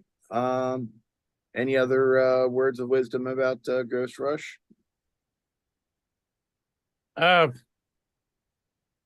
The only thing I have, and it's the same thing I did the last time we played it, is when you're getting if you're traveling around and the bat is just about off the bottom of the screen, so it's gonna be coming out the top, is to try to get yourself lower on the screen to give yourself time to react to which way to go, especially when you get to later levels when you got like pumpkins coming out sideways at you, to give yourself some time to make a decision. Because if you're up near the top and all of a sudden it's coming right on top of you, you have such a split second amount of time to try to go left or right, or sorry, clockwise or counterclockwise, that you very often make a mistake. But if you actually get like a bit more time if you're near the bottom, so that's about the only tip I have. And you guys beat my scores anyway, so probably you guys have better tips than I do anyway. The only real tip I have is try to avoid the bottom right corner because you can easily get caught up in there where you have a pumpkin coming from the left and a bat coming down, and it makes it a really tight squeeze to get out of that kind of jam. Yeah, the only real tip I can give that is substantial is play the CoCo 1 and 2 version because it's easier. Yeah, that'll work. Remind everyone where we can get the latest versions. CoCoPI Archive, I think, has all of them on there. That's where I grabbed them. Yeah, I still had them from last year. So yeah, just look for Ghost Rush. You'll see the regular, the Halloween, and the Christmas versions, and then both CoCo 3 and CoCo 1 2 versions. I can't remember if the MC10 version, did he make a Halloween version of the MC10 or just a standard one? I don't know. Yeah, but yeah, CoCoPI Archive should have all the versions there. So, all right. So is that everything about the two games? Yep. All right. I guess we're going on to the next 2 weeks' games. Well, the new game for the next 2 weeks. And I think you have a special guest that might be able to help you with that. Yeah. Well, you see, the thing is that I was given a game by the Game on High Council, and I didn't like it. So I decided I wanted something different.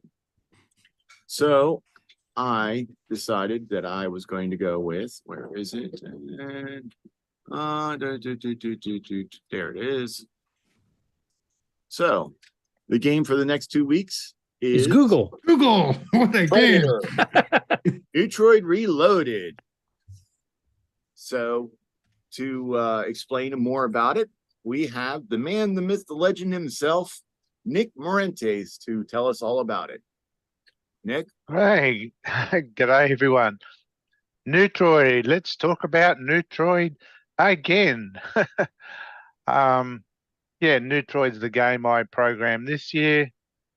It's in machine language, and Neutroid Reloaded is the 4th iteration of this idea I had from way back when I was still in high school when I first wrote Neutroid on a TRS80 Model 1.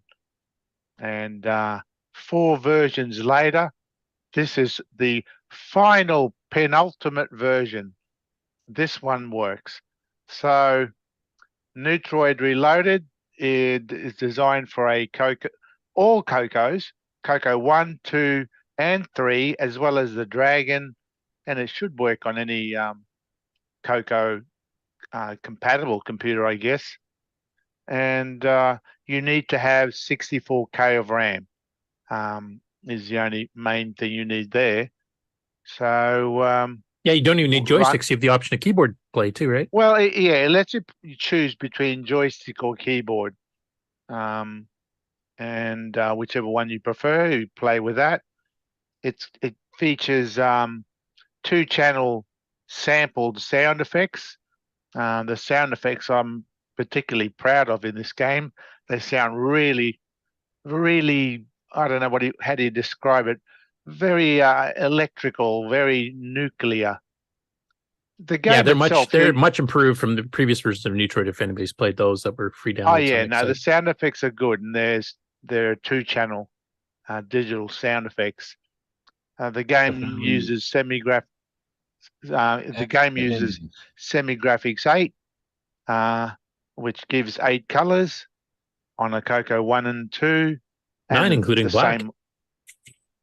Well, black's not technically a color, but yeah, including black, all right. And it's available now.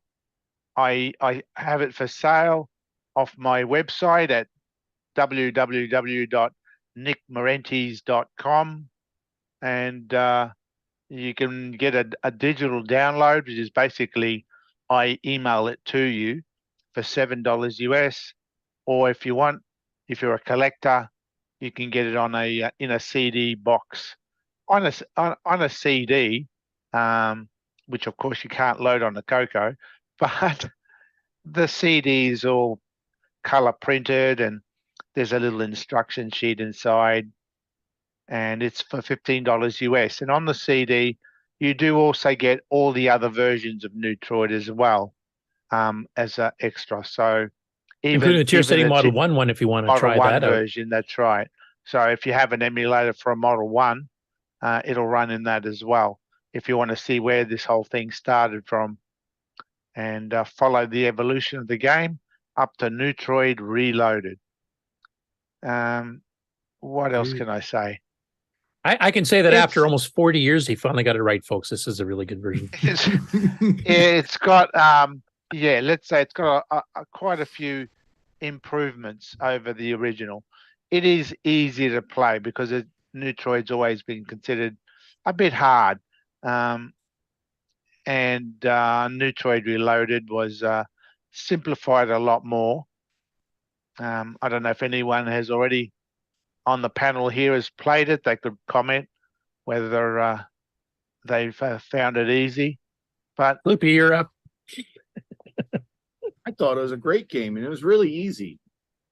Yeah, so it is a lot easier. Yeah, it's the easiest Nick Marentes game there is. And my sandwiches taste better now. Was that Bob? What? What was that, Bob? It makes my sandwiches taste better. It passes the arcade test in that you can figure out how to play it by watching the guy in front of you play it. So I think when Bob's your quarter thinking comes of up, Nutella. you know? Yeah. For the old one, I wouldn't have known what to do when my quarter came up, but on the new one, I will. Yeah, and that was one of the few games, like when the first version of the Neutroid and the CoCo came out and I played that, even after reading the manual, I didn't really understand what the hell I was supposed to be doing. And that's because Nick had removed a few, what I consider key visual effects and stuff as to what is happening in the game that made it much more obvious what you're doing, what you're controlling. And that's all been fixed now. And then he hyped it up with a bunch of extra effects, like you can see the animated GIF here up in the upper left corner. I'm sorry, I'm never going to pronounce that GIF. Showing some extra effects he's added, like the lightning bolt here, and the status bars and level bars on the top, etc. So it's been greatly improved in sound, greatly improved in graphics, greatly improved in gameplay. This is the Neutroid you always wanted. Yeah, so that's it. What else is there to say that hasn't been said already? It's Nick, available now. I got a question. What now? You're saying that the original versions for the CoCo are included on the disc. You're calling that a bonus feature? Yes. Yeah, Yes. You see It's archaeological. You see, the thing is Right. that the Neutroid, the CoCo versions up until now are for the European game players, and he had to water it down for the US players. Oh, that's it. Okay. There you go. 60, can you attest to that since you're in the chat? A European game from an Australian. How interesting. Well, they're There both you go. pals, so yeah. So back in the day, of course, I was still in high school when I wrote the original version, and that was back in the day when I actually did have reflexes, and coordination. And for me back then, I mean, I thought the game was just right. It was very arcadey. My fingers actually, it was only keyboard controlled as well, so I had no problem playing it. But yeah, go forward 40 years and old age is not nice. So and when I did the CoCo version, it was a bit more simplified, but it was still too hard. So I did do an update again, Neutroid 2015, which I did in 2015.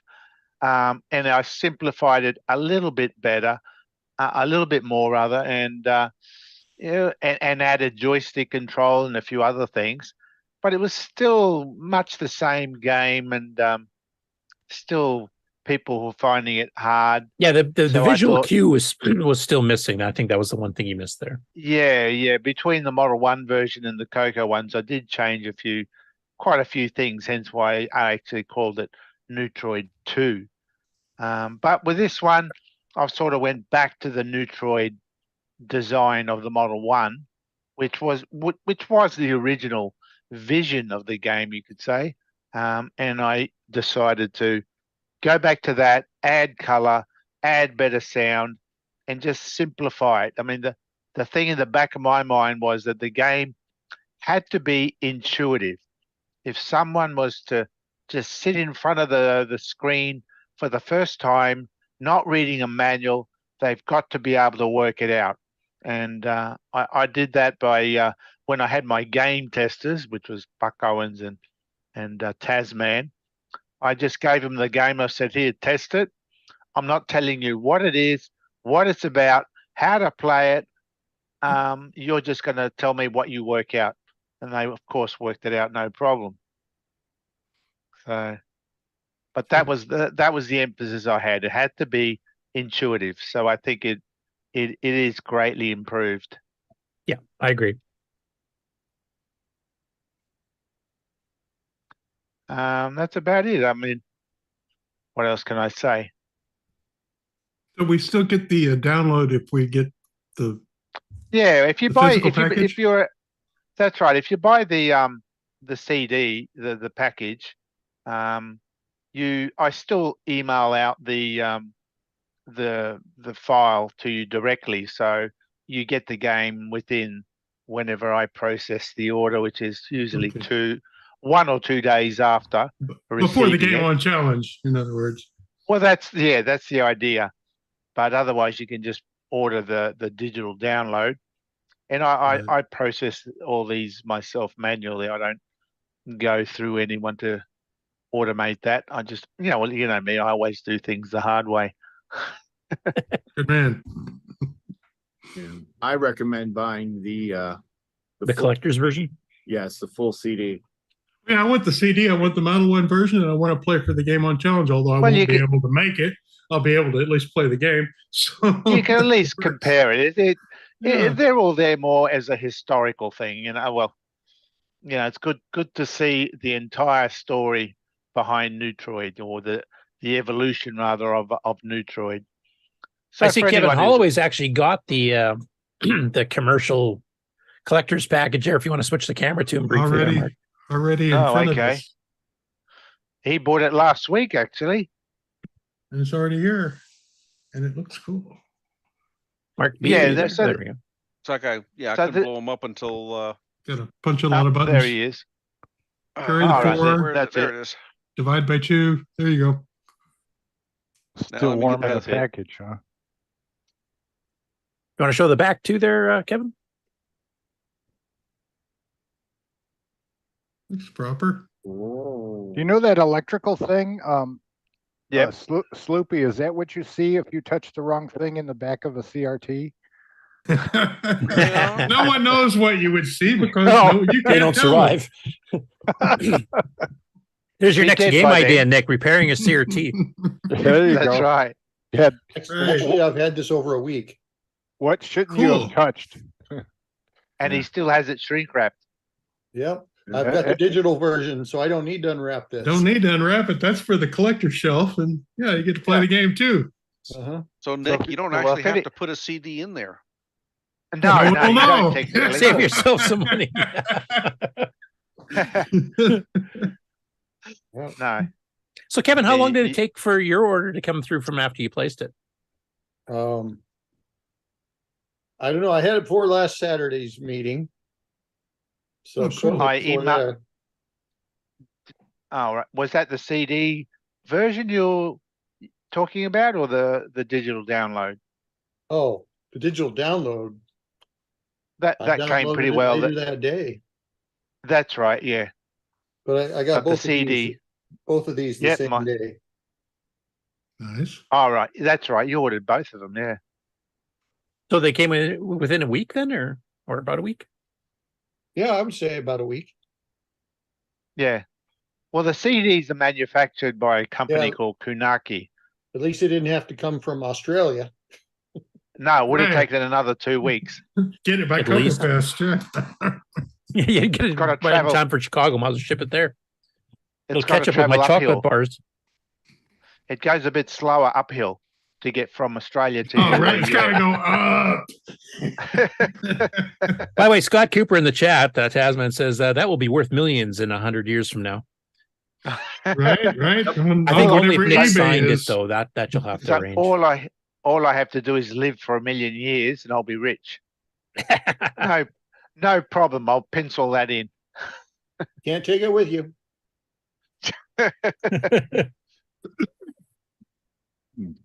All right. So, well, I think we've heard enough about Neutroid.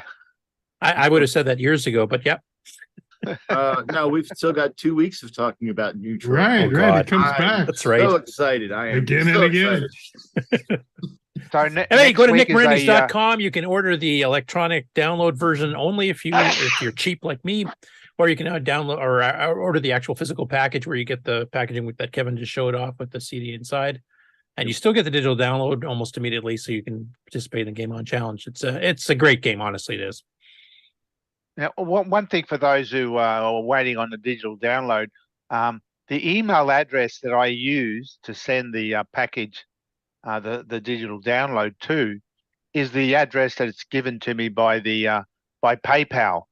So if your PayPal email address is not your active or current email address, and you'd prefer it to go elsewhere, make sure you send me an email to say that you would rather it delivered to another address. Otherwise, I will send it to the address that is given to me by the PayPal. Yeah, because you've had a few people where they thought you never sent it. Yeah, they're waiting for it. And I said, well, I sent it.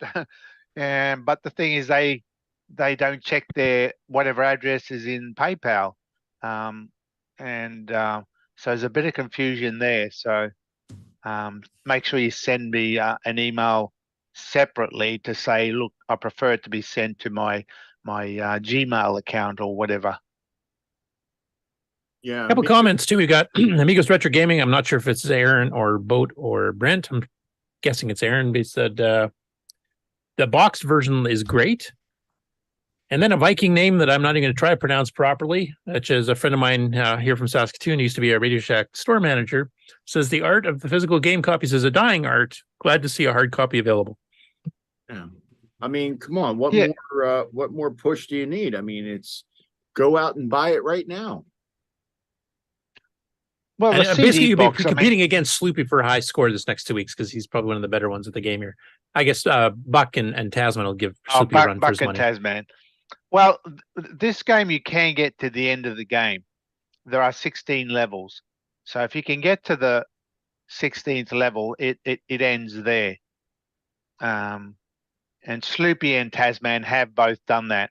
So I suspect we might get a few people who will reach that. The trick is, of course, getting a high score as well. So for the game on challenge, so you see how many points you can get up to 16 levels. It takes a little while to get through to it all, but it is possible. I don't like games that are impossible. Like I said before, I'm not so. My reflexes will not allow me nowadays to get too far, and I figure it's the same for a lot of us. Yeah, my reflexes are basically to the point where I should just be playing text adventures at this point. Right. With spell correction. Yeah, exactly.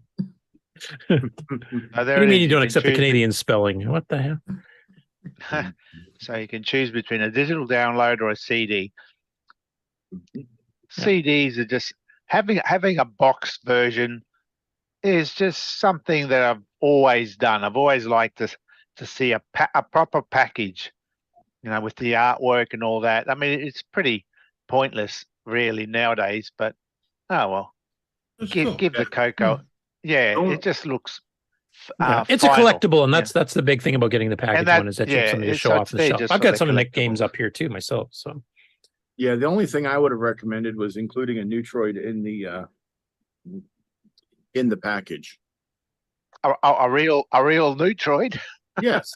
What? It's a little bit of tinfoil or something? What? Yeah, just like a neutron or something. A neutron, proton. I'm sure there's some proton. in there. I mean, they're microscopic particles that are passing through. And some what? of the time. Bounce it around. And you want to turn America like Australia, all desert when it blows up? Some parts of it I would not object to. Okay. Anyway, so the next 2 weeks we've got 2 games on the go. There's Ghost Rush, the Halloween edition. So you got 1 more week in that one, and you got 2 weeks to play Neutroid Reloaded, and also to order it from Nick's website. You can go for just the strict digital download or the collector's edition CD with full color documentation and case. Yeah, Don't break the seal. Curtis, I expect to see you on both days playing Neutroid. Sure. Yeah, actually, I don't mind the new one. I've actually played it a few times. Yeah. I'm not as good at it as you guys, though. It's easy. Sort of like how you were telling me that Lunar Rover Patrol is easy. It's easy once you memorize it. Yeah. Before that, no, it's not. Okay. You say it's easy once you get good at it. Yeah. Yeah, pretty much. Exactly. So I think that's it for Game On Challenge. Back to you, Curtis, for the news. Yep. So I'll do a bit of the Game On news. I don't know. Did you want to do the thing, or should I go straight into it there, Mark?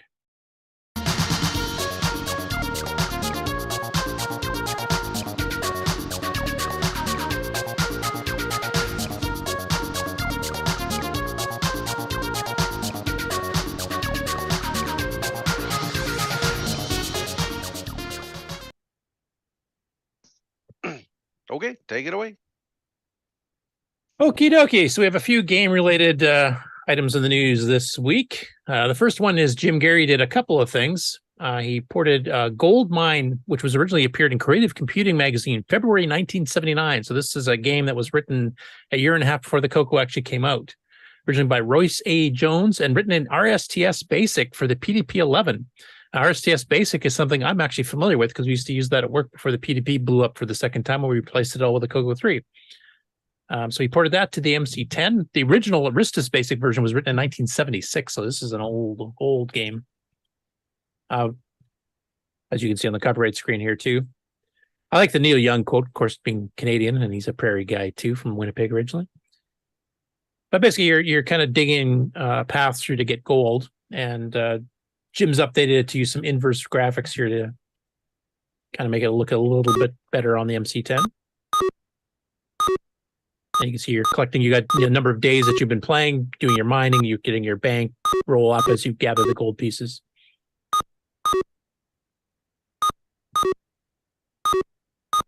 So that's the first one he did this week. The second one is called Dam Busters.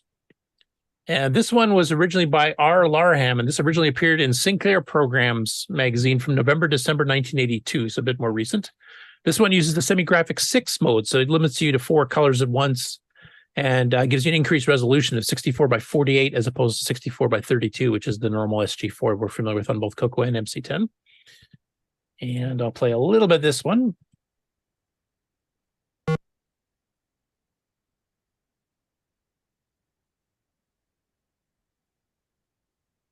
Now, he hasn't mentioned the last couple of games if he's made them that joypad compatible, that pseudo joystick controller that he's been doing a few ports to. And it looks like you shoot a bouncing, I don't know what you call it, a bullet, a mine, a boulder or something, and you have to kind of time it so that the bounce will hit the target, which doesn't look too easy because he misses it quite a bit during his demo. This is like this is something dam buster. Yeah, this is something they did in World War II. Yeah, the dam buster bomb that rolled over the water and you had to hit the dam on its side. Yeah. Cool. Now, did it bounce this high in real life where it's like would clear no, a dam? It hit and skipped, but you had to hit and skip into the dams. So this is like that theory in a game. Yeah, okay. They did fly pretty low. What colors does semi-graphic 6 have? Depending on which set you use. Like this particular one here, it's got the green, red, black, blue. The other one has cyan, or sorry, I think it has cyan, orange. Basically, the other, P mode color set is your base colors, except you do get black. Oh, it is Dam Busters. Okay, that makes sense. Sorry, I skipped the title. You do get black. Yeah, you do, and you do get higher res. Like you're getting 64 by 48, so you're getting an extra pixel per character row. It's basically looks like the TRS80 Model 1 and 3, where you get the 2 by 3 per character. And the CoCo doesn't actually have a semi-graphic 6. The VDG has that built in, but I think I'm trying to remember, does the CoCo actually enable it, or did they do something funky because of the SAM that it doesn't work? I can't remember. I never used it myself, so I can't really speak to it. No, me neither. Yeah, there's some that are broken. Is that one of them? Yeah, I think it is.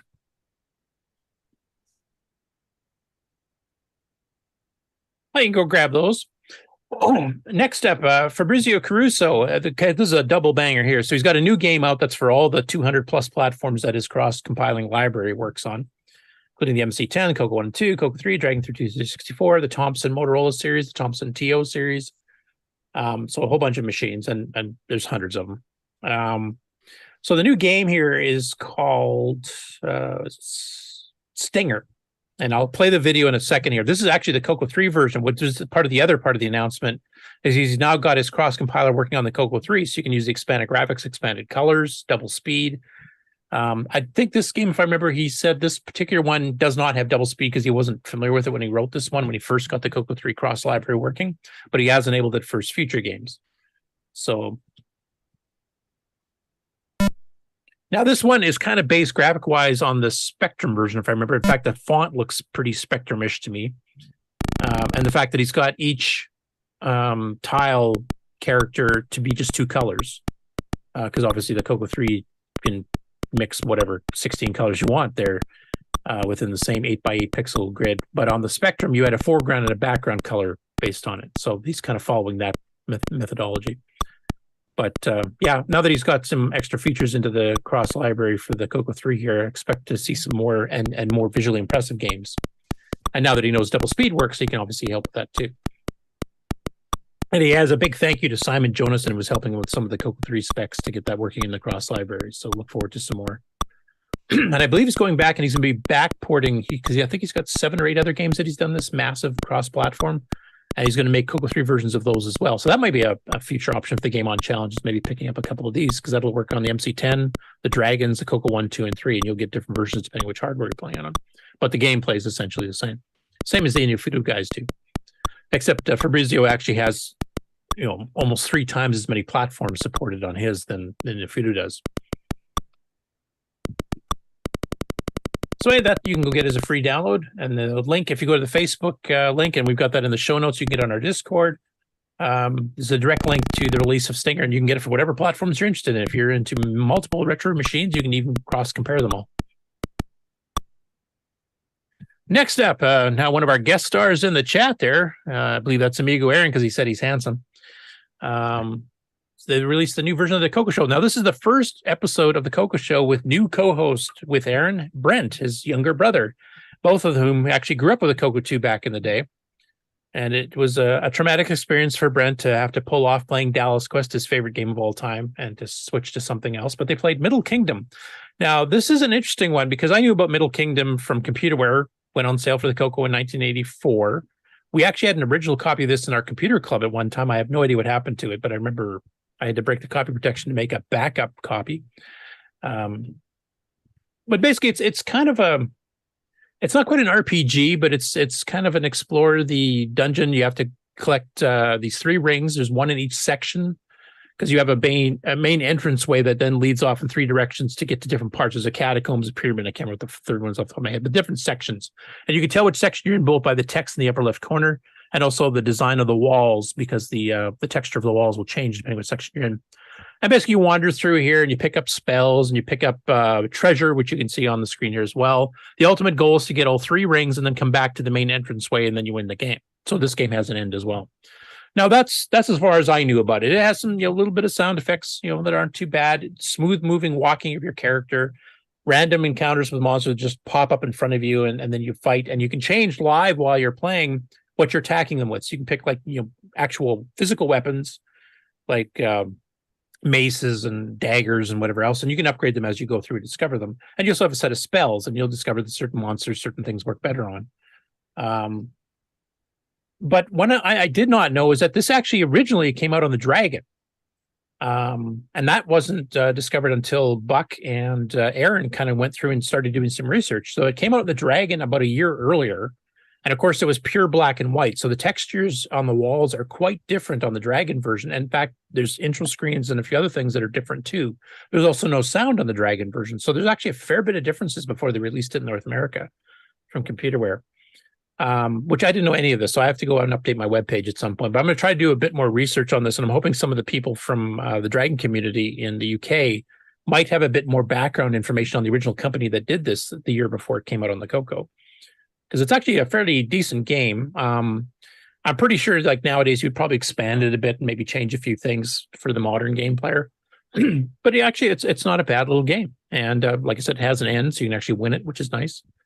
There is some score-based stuff here too, so you might be able to use this as game on challenge, though it's not going to be a short play game on challenge. But definitely check it out. Now, just for those of you not familiar with the CoCo Show from the Amigos, I thought I'd play a little bit interesting, kind of get a feel for what their show's like. Middle Kingdom. Uh-oh. I can hear Tolkien's lawyers from here. Next on the CoCo Show. Even changed the thing here and replaced Boat with Brent. Hello, everyone, and welcome to the CoCo Show. Woo-hoo! This is the show where myself and the Brent explore and expound on everything that's CoCo related. This week, including the chocolatey drink. That's right. This week, we'll be taking a look at the CRPG classic. Maybe. Middle Kingdom. Middle Kingdom this week. The Brent. Now. Always the kings of the upsell, but yeah, definitely go check it out. Now they're on a new schedule. CoCo Show used to be monthly. That was back when Boat was doing it because they would record the Amiga Show, which is weekly, which Boat is still on. That's the one show he's still on. So they record that on Fridays. And then they used to just alternate between the Spectrum Show and the Atari Show and the CoCo Show. And then they have ARG Presents, which is kind of a random hodgepodge based on spinning a wheel and getting random topics to choose from, which they record on Sundays. Now, everything's kind of changed. Boat's been very busy. His wife just opened up a brand new restaurant. If you're in the Hurricane area, I would definitely go check it out. And he's also doing some stuff with his church. So his free time is pretty well nil at this point. So he's just doing the Friday Amiga Show. and Brent's kind of taken over on everything else. And now they basically on Sundays they'll just alternate between the different alternate shows besides the Amiga show. So you get the CoCo show, the Atari show, the Atari ST show, ARG Presents, etc. So they record those on Sunday mornings, and I'm not sure what time that's going to be after the time zone change here. But you can catch it live there on Twitch, and now they're streaming on YouTube. Twitch actually relaxed some of the limitations they had about cross streaming between platforms, which we've kind of been doing for a while. And basically now you can watch it live on YouTube and on Twitch, and they got interactive chats that will talk to you on the show just like we do here. And I look forward to Brent, who's was a little young tyke when they had the CoCo 2. So a lot of stuff I think might be new for him too, to see what they discover. So anyway, go definitely check them out. And they were great at the fest here with their special uniforms they had during their live show recording, which I don't know how they're going to top that this next year, but yeah, it's going to be interesting. Anyway, go check it out. So for the record, we are falling back. So everything happens earlier if you aren't us. Right? Yeah, I think. Yeah. Yeah. Yeah. Yeah. So now I'll be joining the show 1 p.m. my time on Saturdays instead of noon. And I have to wake up an hour earlier. No, you should be an hour later because they move back. You don't move, right, Nick? Right. I don't move, but I thought that means I have to wake up earlier. Nope, it should be an hour later, I believe. So Yeah. R3 becomes 2, so we end up going earlier for everyone else in the world. And since you don't move, it's basically you gain an extra hour of sleep, Nick. Oh, I gain. Oh, better still. Great. I win. You still get your news nap, though. That's what I'm calling it officially now, the news nap. So So we're expanding the news another hour starting after the time change. Oh, God, no. I have enough research to do as it is. Curtis can talk 6 hours in a row, can't he? My throat's already going now, and I barely started. I'm going to blame the cold snow on that. Next up, Chronologically Gameing is still covering August of 1982. Now, one of the big computer announcements for August of 82 for going on sale was, of course, Commodore 64, which is the best-selling 8-bit micro of all time. But there was another Welsh-based machine that made its debut that same time and also was a top seller. In fact, it outsold the C64 during its first year and a half of existence most of the time, and actually outsold the Spectrum every once in a while, too. Looking at some charts from the second half of 1983, which is a bit of a surprise to me. But basically the Dragon 32 got announced. So Chronologically Gaming did a very brief description of the Dragon 32, and he did one sample launch title game, which was a game called Ghost Attack, which is basically a reskinned version of Computerware's Pac Attack, if you guys remember that, one of the very early Pac-Man clones from 1981 originally. But they did change the name, and they changed the title screen to reflect the new name. They changed the color palette, so instead of having a blue maze, you have a green maze. But other than that, it's pretty well the identical game. I won't play it here because we've seen that before. But yeah, the launch of the Dragon gets covered on the Chronologically Gaming, and there's the first few months is basically a lot of CoCo ports because they had deals with Computerware and Spectral Associates and Atomic Software, which actually I think was one of the selling points of the Dragon when it first came out, because most of these other machines when they first came out, their software libraries were starting from scratch. So you got some, basic games or some fairly simple ML games because people were still learning the hardware at this point.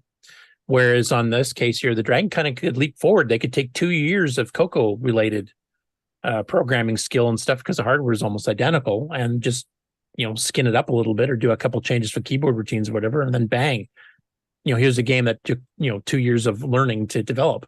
And I think that's one of the reasons the Dragon 32 actually did sell quite well its first year and a half. And then the competition started to really heat up, and then Dragon made some, poor financial decisions and kind of Osborne themselves a little bit too. And, a few other things happened, and it kind of went to pot afterwards. But that first year and a half, that was going pretty good. It was actually one of the top sellers, usually in the top 5, the entire last half of 83 from what I've seen, looking at some of the magazines were, doing the sales charts.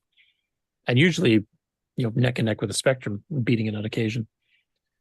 So you can go check that out, but there's some pretty cool games coming up in 82 a little bit later on, too, for the CoCo that I definitely will be hyping up there, including one of my all-time favorites, Phantom Slayer. We'll have to see what he thinks of that one.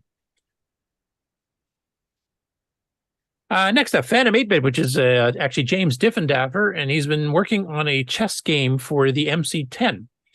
And this one is actually cross-compiled. It's written in C, not in the semi-language like James has usually done for some of his demos.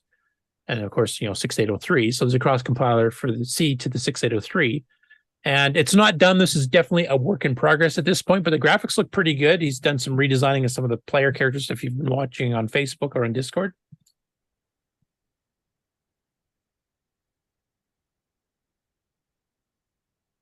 And he's got his little font for basically doing your selection, because of course it's not a joystick by default in the MC10.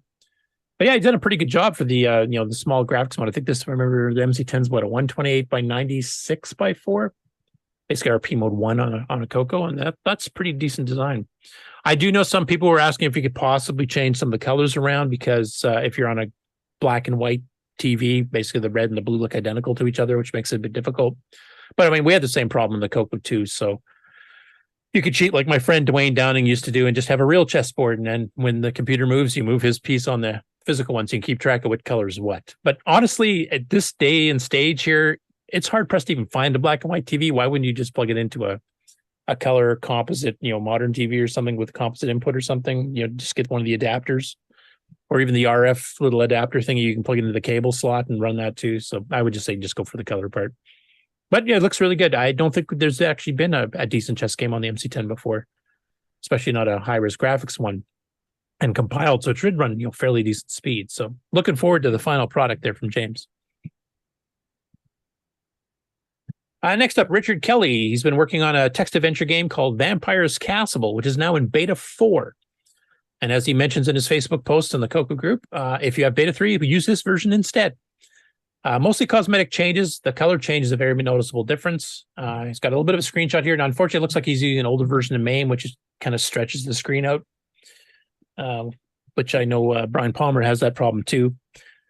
But basically, it's a 40-column CoCo 3 style thing. So you got true lowercase. You got more characters than we'd have on a normal VDG screen. It's a standard text adventure. I don't know if it's based on an earlier CoCo one, because there was one called Vampire's Castle earlier. I'm trying to remember who made that. Was that Lonnie's original one, or was that the Aardvark one? Can't remember. But I'll have to ask Richard if it's actually a brand new one that he's done, as an original himself, or if he's converting it from something else. But you can follow his progress on Facebook, and it's a free download on the CoCo group on Facebook as well. And that's it for the game on news. So if you want to do the flaming hair campaign thing there, I'll get ready to switch over to the news. You caught me downstairs refilling my drink. We can just skip the intro, go right into the news then, right? No. I think Nick would protest if I did that. I think it's a rule. You have to have the flaming hair. Okay, here we go. When you want the latest in TRS80, Tandy, Dragon, MC10, and all of their hardware cousins, no matter what it takes, or where news breaks, from around the world to your nation. The CoCo Nation News with L Curtis Boyle.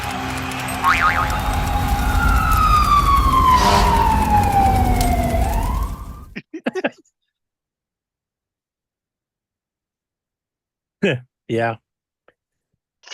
Enough said. That's it. All right, I've finished now. See you later. So time for your news nap now there, Nick. That's it. All right, first up, TRS80 Retroprogramming on YouTube has released 3 videos this week. One is a follow-up to one we covered last week. So he was experimenting with the draw command and learning how the scaling worked, and how there's a bit of a bug on certain scale values where, lines won't connect in certain scales and lines will connect in others, which, sometimes it's just a bit visually off, but other times if you're trying to do like painting and stuff, it leaks out and paints the whole screen. So he'd mentioned that he didn't know that he didn't think there was a way to do angles, and actually there is. The draw command, which is the same base. Well, actually, the CoCo one's the basis of the one using the GW Basic on the IBM PC. Has 4 basic angles: 0, 1, 2, 3, 4, which are 90-degree turns. And I'm gonna cut the volume down just because he has a little bit of an animation here, but he kind of did the same shape he did last time, and then he flips it around using the angle command rather than have to recalculate, redraw everything.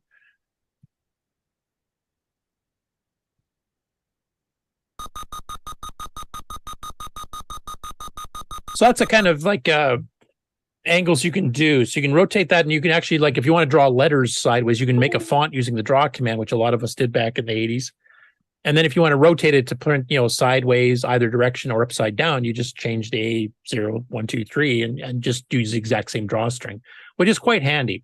And as we mentioned last week, the Apple had a bit of more sophisticated one of the shape tables that actually could do arbitrary angles and scales, but it was much harder to set up for. You had to figure out how to, create these vectors and stuff inside the shape table itself, which at that time I had no idea what any of that even meant, never mind how to do it. So I just drew whatever random garbage happened to be sitting in the shape table.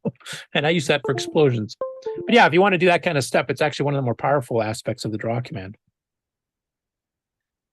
And they had a couple updates. I won't play any video on here, but basically he's doing an update on his backyard thing for Tales of Suburbia. This is actually the final screen, and your ultimate goal in this game is to wander around, city life, etc., and then actually get a model rocket, and then you put it onto this rocket launcher that you can see on the screen here, and then it's going to launch up. That's going to be you won the game type thing.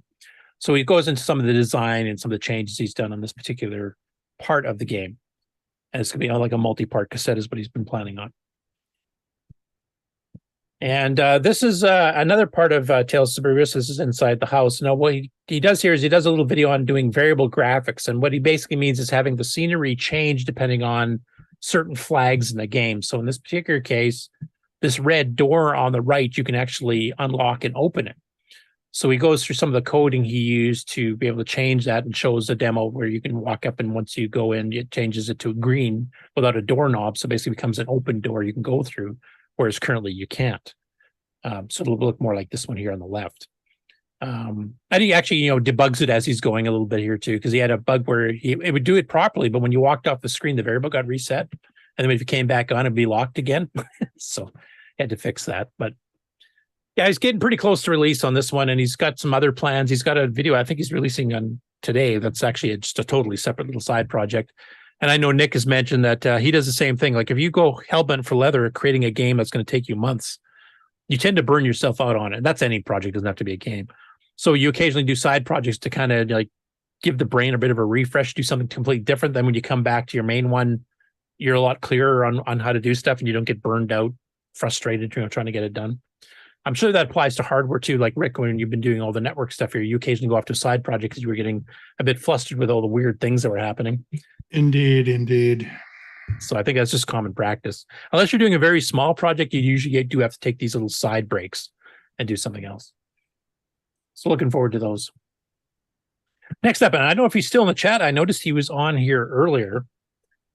I'm not sure how to pronounce his last name. It's Chad. I'm going to guess here, Dublin. Please correct me if I'm wrong, Chad. But he did a full recap and a CPU upgrade to the 609 video here. And I believe his wife has actually joined our Discord recently too, and is planning on taking on the Game On Challenge too, if I remember from the Who's New to Discord from earlier today. So I'll play with it. Hey everyone, it's Chad. Welcome back. In a previous episode, we expanded the memory of the Candy Color Computer 3. I've got the CoCo 3 out again, and it's time to continue the upgrades.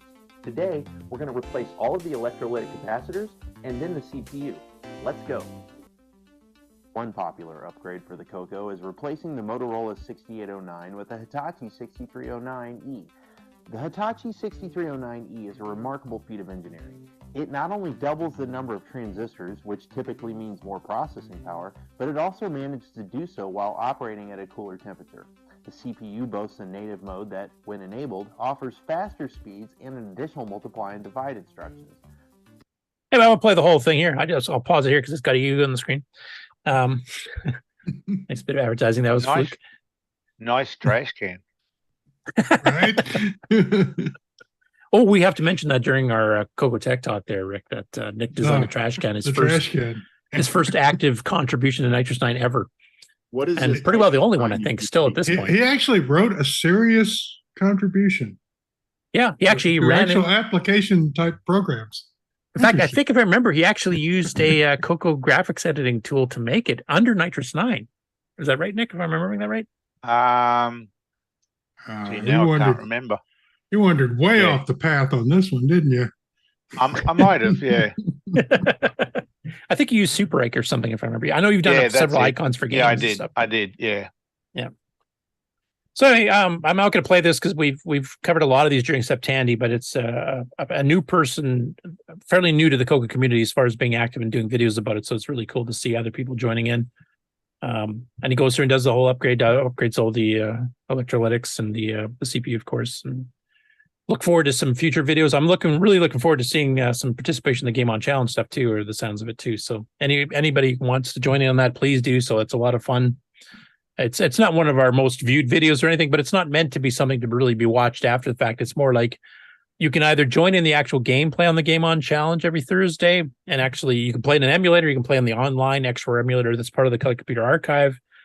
You can share a screen from an emulator yourself, or you can participate with real hardware.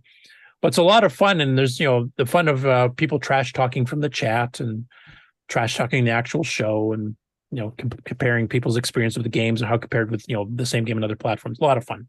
So I'm looking forward to seeing them there as well. There we go. Check out the video here, and look forward to future ones as well. Next, Ron Klein. He kind of hinted at it last week that he's been working on getting the final release, or not final release, but the first official release of the CoCoPI project updated for 64-bit, and that's because a lot of the software and tools for the Pis are now going 64-bit only, as operating systems on other major stream operating systems have done as well. They're kind of deprecating all 32-bit stuff. So Ron published this rather huge update. I don't know if I really have time to go through all of this that's in here. I'll just mention some kind of more key points, I guess. So basically, this is now compatible with the Raspberry Pi 3, 4, and 400. It's not been tested on the new 5 because most people don't even have it yet. I know John Strong has ordered one and has promised to test it. It may work right off the bat. It may not. First of all, but is anybody in the panel getting one of these new Pi 5s? Doesn't look like. Okay. I haven't even played with my 4 yet.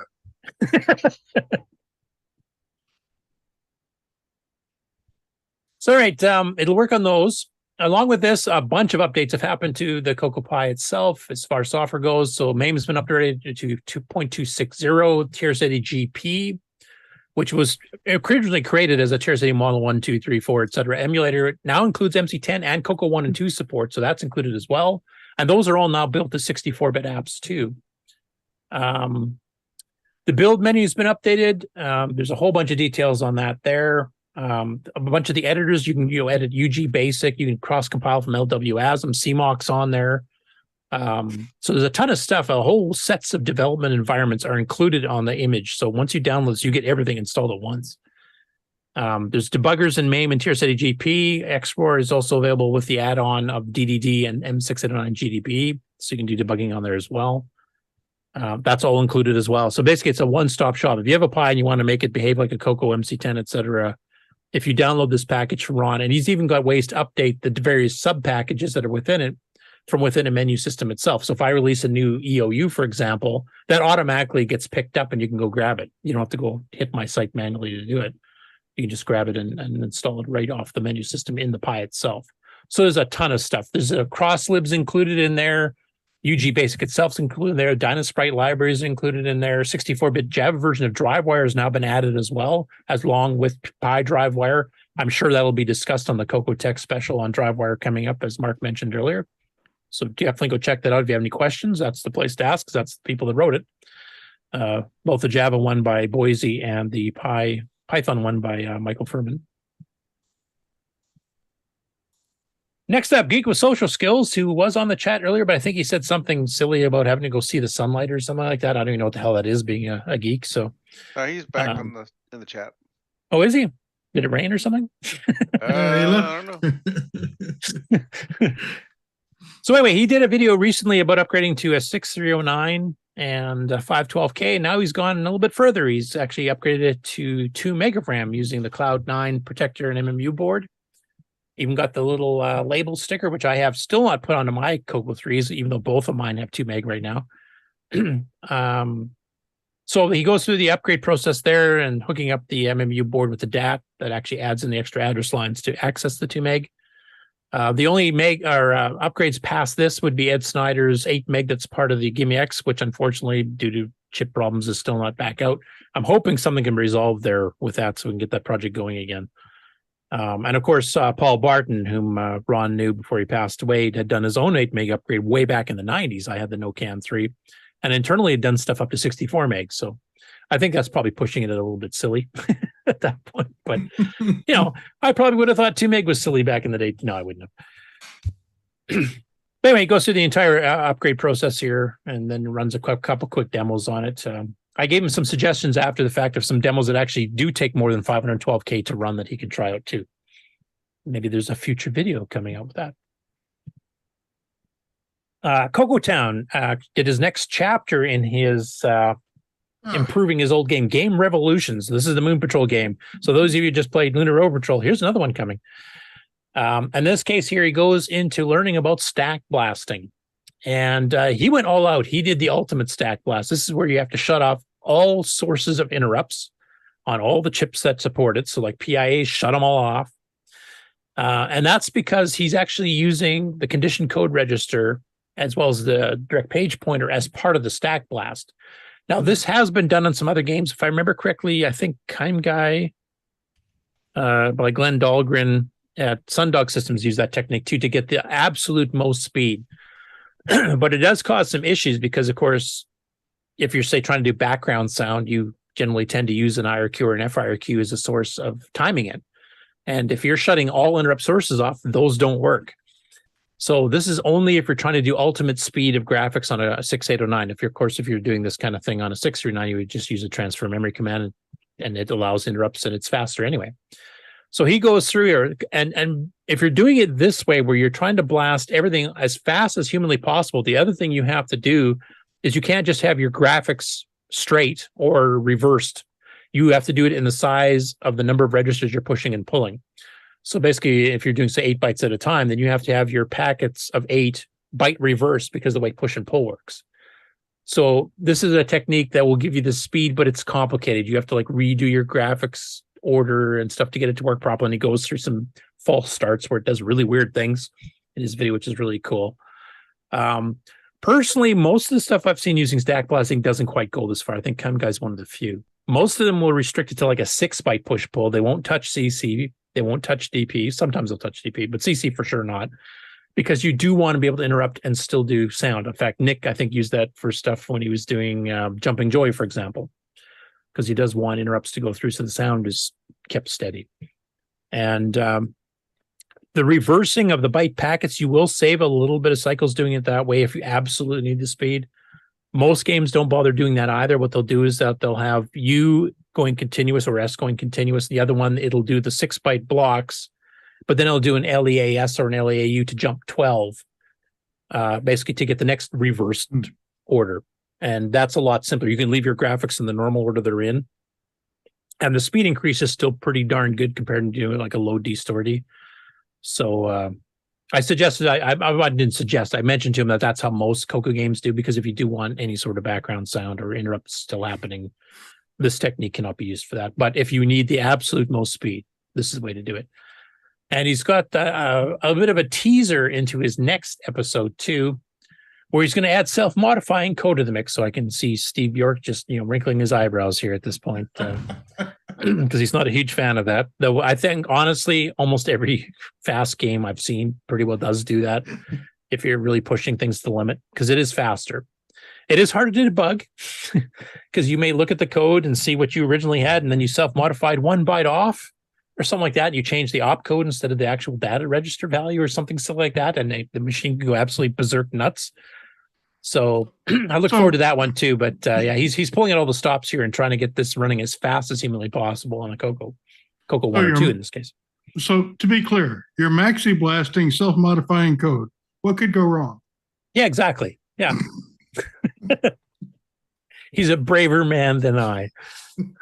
Because I think Nick, being a person that uses stack blasting a fair bit doing 6-9 games, I don't think you've ever gone far to that point where you shut interrupts off and actually use the condition code register as part of the stack blast, have you? And then change the code while you were doing it. Yeah, well, no, self-modifying, Nick, I know he does do that. Yeah, I try to keep it in control.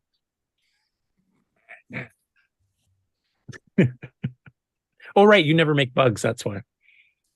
Well, that's the thing, I don't have any bugs. So. Oh, Geek with social skills. The sun is out, however, it's still cold. It's only 49 degrees Fahrenheit, so I came back inside. That would be what I'd be doing. That fits here. Yeah, it's beautiful outside and about that temperature. Anyway, it's a really good episode. If you want to learn the intricacies of Stack Blast, and I said this technique has been used in CoCo games fairly rarely because it's going all out at the expense of some other things people might want to keep in for a game. I do know he mentioned the same article I'd seen. So Glenn Dahlgren had written a blog post years ago, and he was talking with one of the guys I think he was going to university with at the time, and they were trying to get the stack blasting to shift the scenery on Kim Guy, which is a 16-color game running in real time, basically, to get it going as fast as humanly possible. And they did the whole flip every set of bytes in reverse so that the push-pulls didn't have to do an LEA in between every chunk, so that you'd save 5 cycles there. But they were having problems because they were trying. I think he didn't use the full 8. I think he used a 7-byte one. So I think CC left, but he was trying to allow some interrupts for sound, et cetera, to go through. And it would put garbage on the screen. So they ended up having to twist things around so it automatically overwrite after the interrupt happened pretty well immediately afterwards. So you'd never really see that happening type thing. It's a really good blog post. We've covered it on the show a couple of years ago. I remember seeing it. And if you want to learn some pretty advanced stack busting techniques, that article, which is what CoCoTown based some of this on, is definitely worth a read. You can just search for Glenn Dahlgren stack blast something. I'm pretty sure you can find it on Google still. Anyway, I look forward to the self-modifying code one, especially considering he shows you what happens as he's debugging it. So you get to see lots of pretty things happen on the screen. Or as David Ladd calls them, Curtis's screensavers. Next up, George Jansen, the author of the original Pac utility for OS9, and also did a 7-language series on CoCoTalk back when the show was still called that. Is now going to be doing video assembly language programming course on YouTube. We kind of covered, he did a little teaser video here, and this is his first official episode, which is basically just an introduction to the channel, what he's planning on doing, etc. The one thing I wanted to show, because I mentioned it last week, is he's released a couple of demo things recently that he put up a disk image for. And one of them was the moving Starfield. That's one of the things he's going to be using as a teaching moment to show how it worked and what the assembly source code and exactly what it's doing. So he also covers some extensions to BASIC he's done, which we have covered on the show before. He actually added for disk basics some stuff like pop-up menus and stuff that will restore the background once you do it, kind of like what we're used to in OS9 with the overlay Windows set. So that's another thing he's released to public. I'm just trying to find where his Starfield demo is here.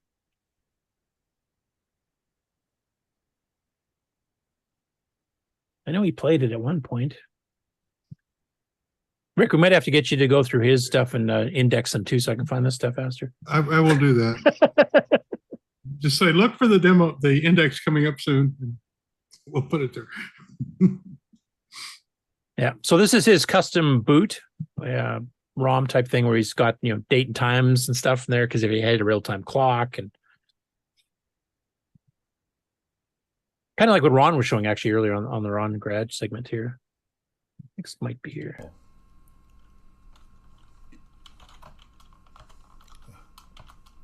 He also added wildcards. The basic programs that are out there. Anyway, I think you see what the actually looks like a pretty decent little DOS extension. It's got some stuff that rivals ADOS 3. Right. We like wildcards.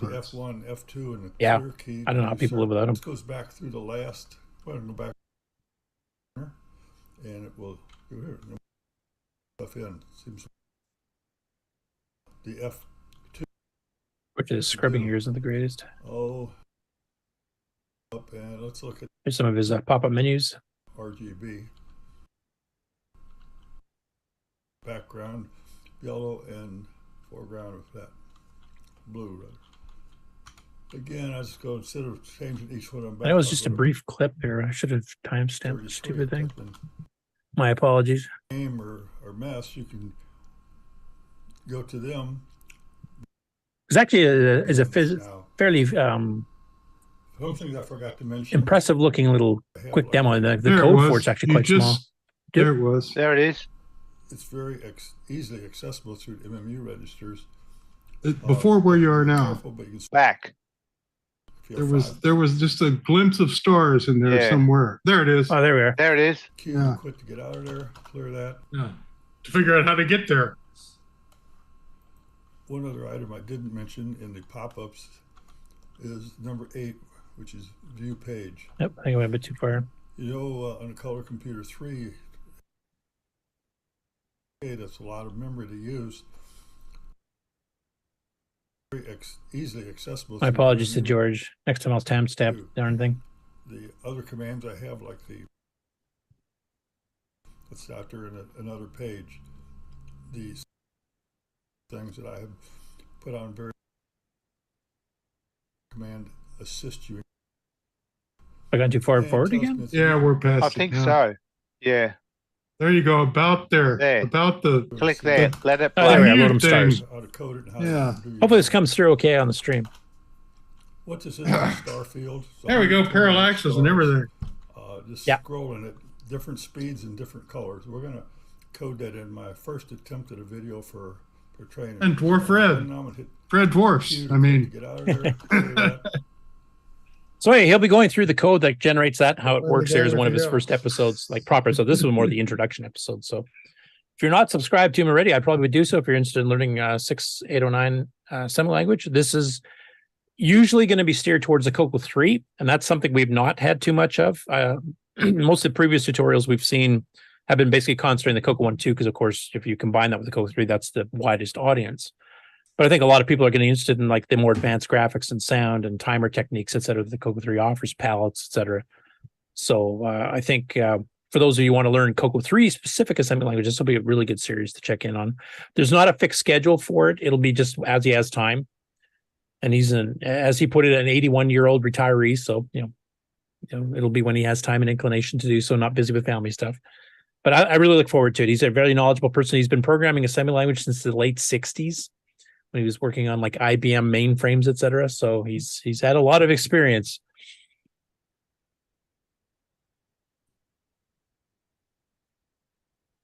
Next up, Fabian Rodreguez in the CoCo group posted. Now, do you guys know about this?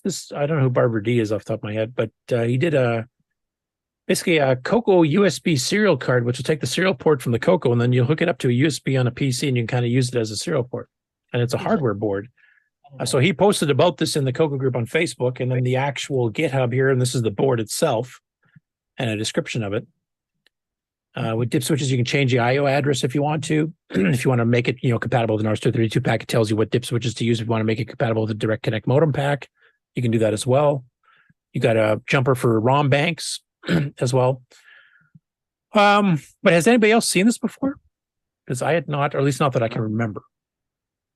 not at all.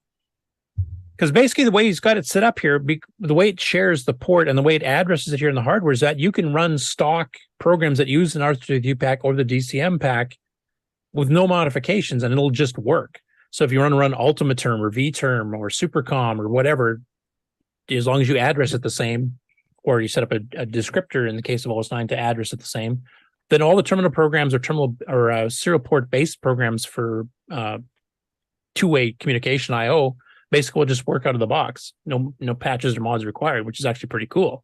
Because one of the problems we've had with some people doing alternative RS-232 things, whether through software links to PCs or even like the 16550 in your case, Rick, you have to write a different driver because it's not backwards compatible with the 6551, and this one is.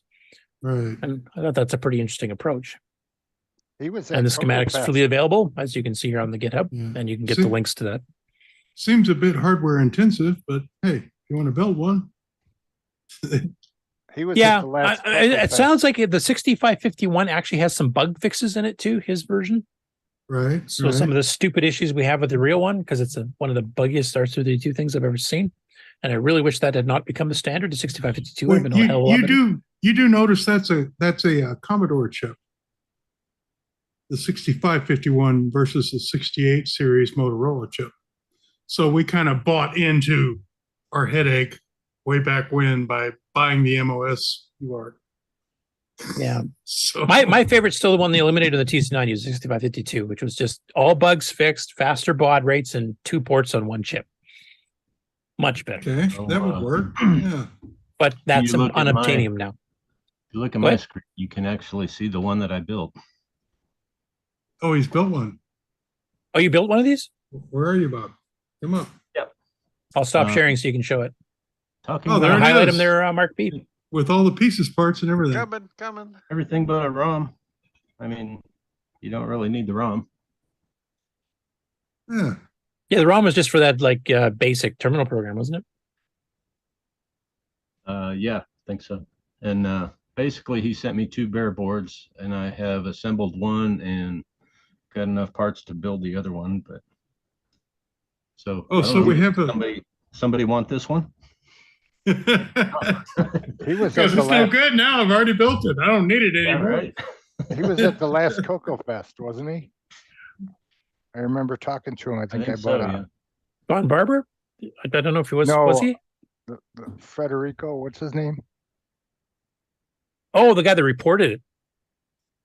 Fabian. Yeah, I think he was. So, Bob, have you actually tested this with any of the existing software to see how well it works, either under I have OS 9 not or yet. under DisBasic? I need to do that. I haven't tested anything as far as serial communications at this point. Still just working out my hardware. Okay. I'd be interesting to see, because if it is backwards compatible, that's, like I said, that's one of the problems we've had with some of the other replacement things, is that they're not the same chip, so it doesn't work without patching stuff or writing a driver, etc. This should theoretically, from what he described it, plug in and work with any program you used to run back in the old. If you want to run from color compact video text up to vTerm and Ultimate Term. Let's see the back of it. Nothing on Like the there. back of it. What's it say at the bottom? Don't throw it away. Yeah, recycle, please. Yeah. Basically, you can see where there's no jumper for the ROM, and No ROM. this one was an early revision. I had to file a little bit off of the grounding lugs to make it fit in the socket, but not a big deal. What does he put in the ROM? Is that the some terminal the, software? Oh yeah, one that that was comes- where the. So they you can run could the be, old software? yeah. So you could be just an RS-232 pack as far as anyone knew. You could stick the ROM in Right. there, and Mm-hmm. hey, I'm good to go with nothing else. Just plug this So- in your CoCo, and it's a USB out CoCo. That would. I mean, work if I with was going to the- bother doing that, I'd pick a different terminal program to put on the ROM, because the one that Right. comes with the RCD pack is kind of crappy. Except Any different. one thing, Well, Geotex? Netmate would be the one to use. but there's no RS-232 connector if you just want to. I mean, you have to use the USB there, wouldn't you? Well, that's the point. Because not too many Yeah. things these days use RS-232 connectors. So Right. Yeah. Yeah. the I big thing think, with this one is that it allows the backwards compatibility with all the software that's been written over the last 40 years, whereas most of the newer ones don't. You have Yeah, to write that's- software specifically for the new stuff. I think with this, he used an external RS-232 to USB adapter for the PC end, or something to that. Maybe not. I don't. Yeah. No. Well, I think he's done that on his end. Yeah, the little blue That's- satellite boardy thing that That's looks like the USB. external. That's the external RS-232 to USB adapter, but it's on the CoCo side. So the CoCo doesn't. So the CPU, the PC, sorry, doesn't need anything but a cable. Right. That's what I'm It's- gathering. Yeah, USB cable, and you're gold. Your CoCo and your USB cable in this cart, and it's a party. And a multi-pack. Well, no, because Well, not if you have the could- ROM. Yeah, you could put the ROM in, and Or just you good could to load go. it off cassette. I mean, you could a lot of the original CoCo terminal programs all ran off cassette, ColorCom E, That's it. etc. I guess if it doesn't have a ROM, you could use it on a Y cable. Right. Yeah, that's true, too, 'cause you wouldn't have the addressing It's content. fun. Yeah. So you could put a Y cable with an SDC. Because if it's emulating the 6551, it's basically you should be able to run this sucker up to 19.2 kilobaud. What did that cost? Should be faster than that, actually. I mean, he sent me the boards like 2 for $5, and all the parts that I had to order, I had some of it already in stock, so I spent maybe $20 on this. That Okay. DLP chip is probably the most expensive item. I think it was about $6. Right. And then there's lots of chips, but they're 80 cents a piece, right? Or 50 cents a Yeah. piece. Yeah, they're not part of the chip shortage thing. Right. No. You gonna No, get a I'm case intrigued for by it? this because I do like the fact that, I mean, now that we've got a lot of these, fake modems that actually let you like go across the internet to hit a BBS or something like that. I imagine you could probably use that for this too, or use this for that, I should say. Right. ATDT, RickEulens.com or something. You'd have to use like TCP SIR, like that Jim Brain wrote, and then you could do that. I use a RS-232 pack and then run the 24 pin to a USB gizmo that runs to the PC, and then I run a program called S-Term, and it makes the serial port usable for going online. Yeah, that's essentially what this is doing, except Sure. instead of having that external USB to RS-232 adapter you're using, Ron, that's Yeah. built right onto the board. Yeah, you just cable into the CoCo. That would be nice for that. Yeah. I always thought that was pretty cool, and I didn't know that existed. Okay, back to sharing my screen.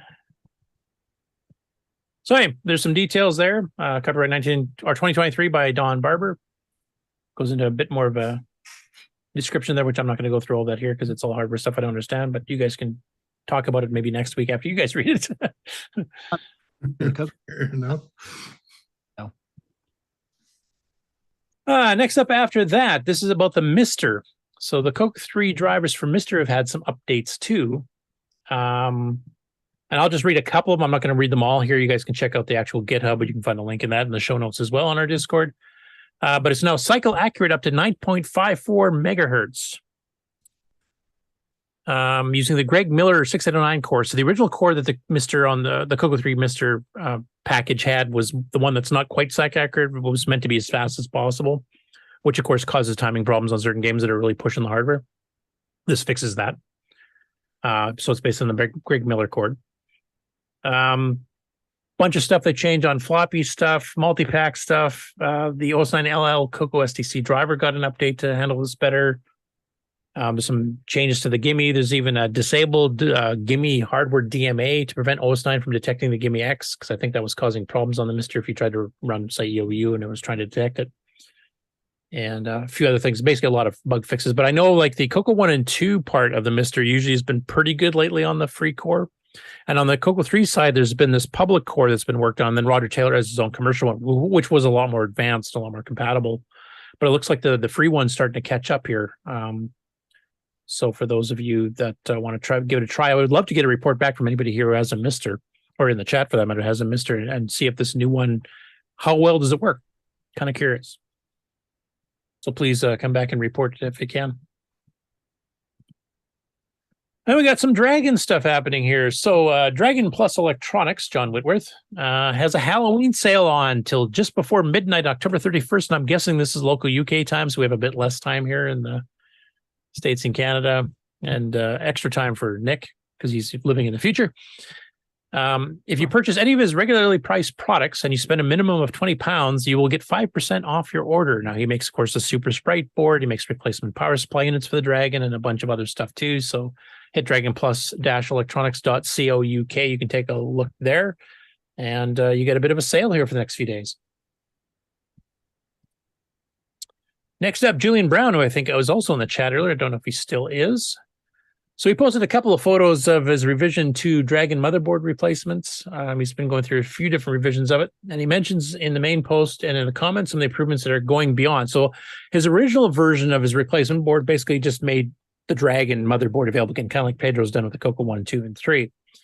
So this new revision 2 board, one of the things you want to do is try to cut down the chip count so it's not such a complicated board. And you'll notice here there's a whole bunch of empty spots here now, which you can add other stuff in now. So he's succeeded as far as that goes, but he's also got a lot of extra stuff already on here. So this is like an enhanced Dragon. So he's added in PIA2 allows for 4 sets of addresses instead of just 1. He's got 256K of banked RAM in here, which is kind of like the JNR banker that Ken has got working on a CoCo 2 we covered last week.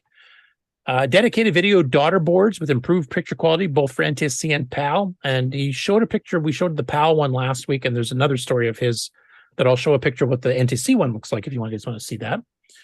Internal cartridge port connector. So you don't have to use the cartridge slot on the outside only. So it's kind of like you can plug in, like, say, a disc controller inside, kind of, which was kind of the plan on the CoCo 4. I don't know what this means here. I'll have to explain it. VCC pickup point for alternative keyboard or anything else. Anybody want to tell me what the hell that means? Let's assume it's a hardware reference. 5 volts power in case you have like a special keyboard connection. It gives you voltage.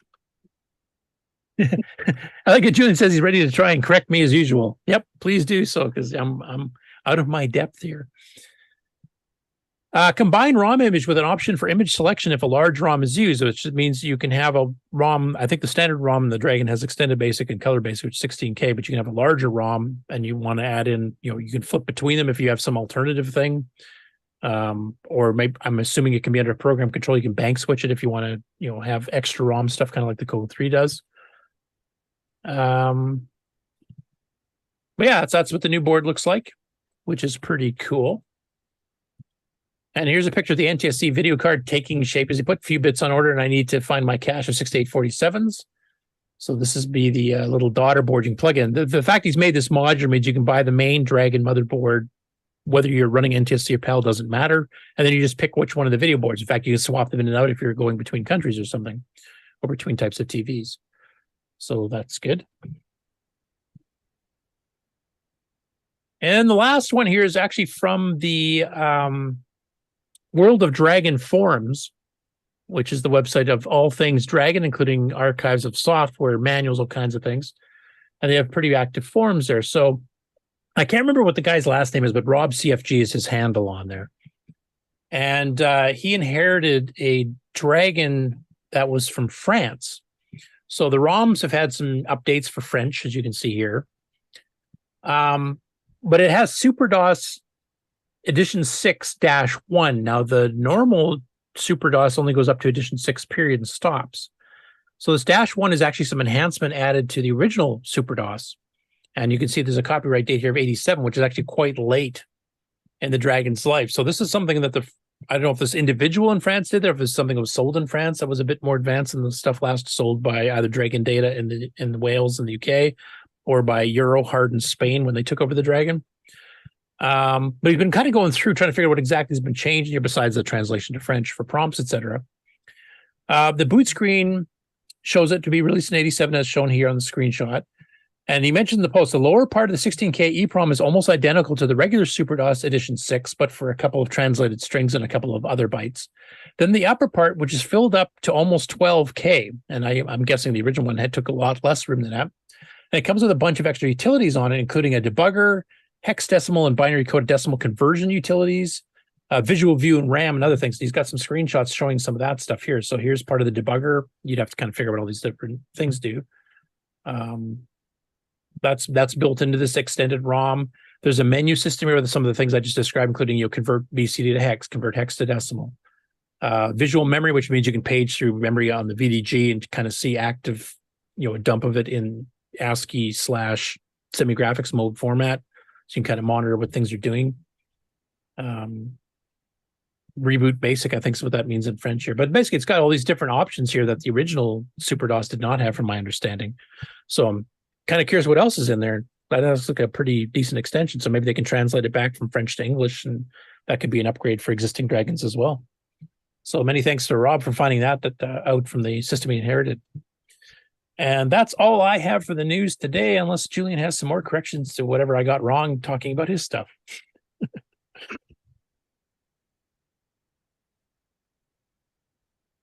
And I don't see anything so far, so I must have did semi-okay. Either that or there's a really long delay to the UK. Everyone's sleeping. I'm just surprised Nick's still awake.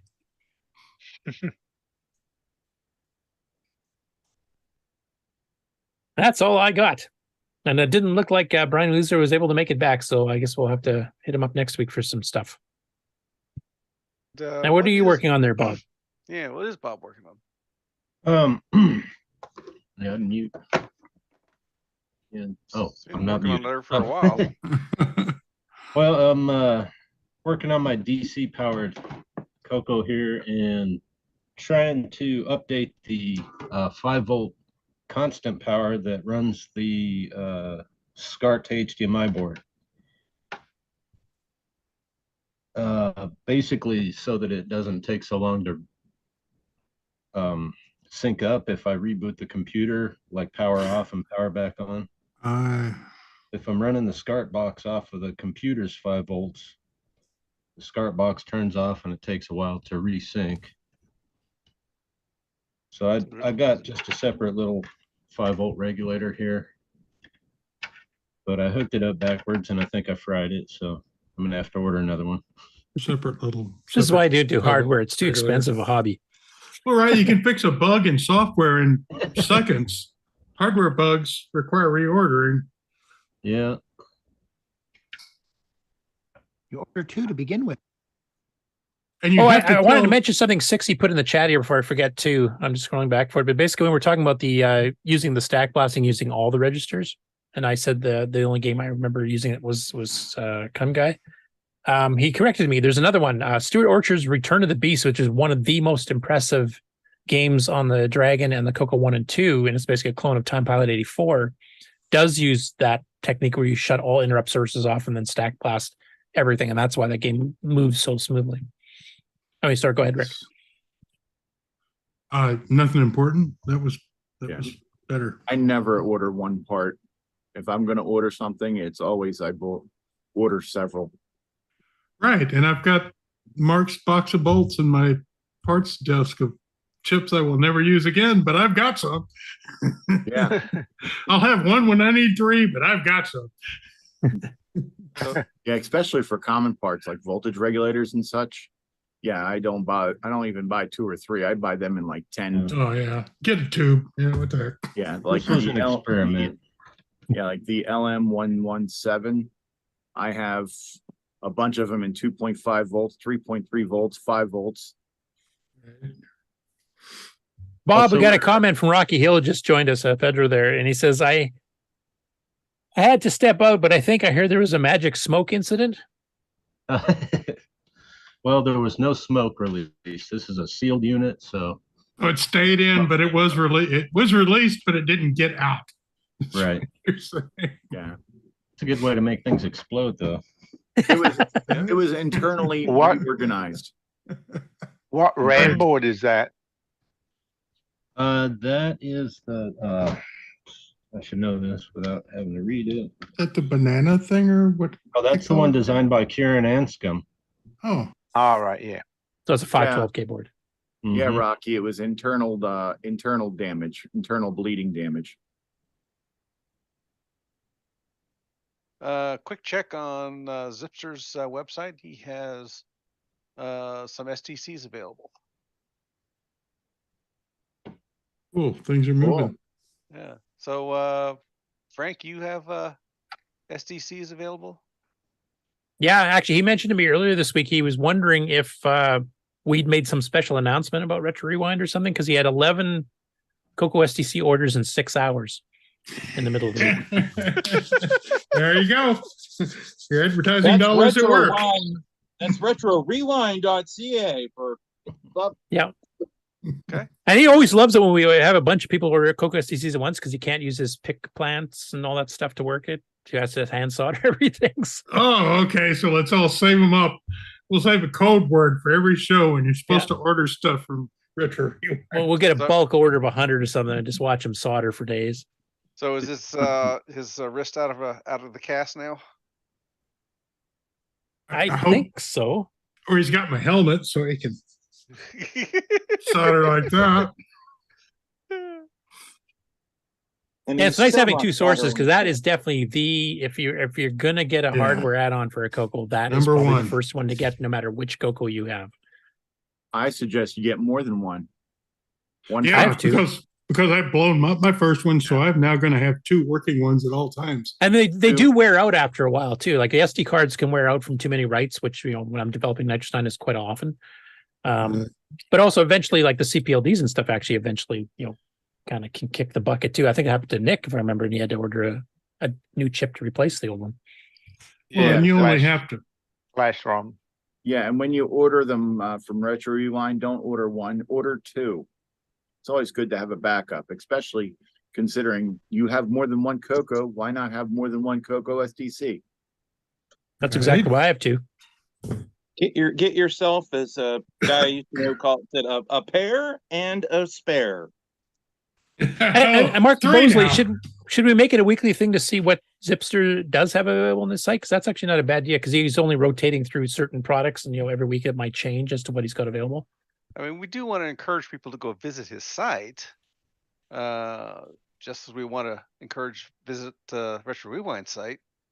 But yeah, last couple of weeks I've just been taking a quick look and see because he doesn't like pre-announce things. All of a sudden you just check, oh, he's got the MCX32 SD for the MC10 available, or right. He does suggest 4 CoCo SDCs at a time is the manufacturer recommended amount. So oh, by the way, Frank of Retro Rewind says in the chat here, people should be ordering 4 at a time, actually. So he's a glutton for punishment for soldering. So do that, folks. We'll wait. Go ahead and do it. We'll wait. Yeah, and Curtis, with all the emergency work you have coming up, you should be ordering 8 of them. Emergency work? Yeah.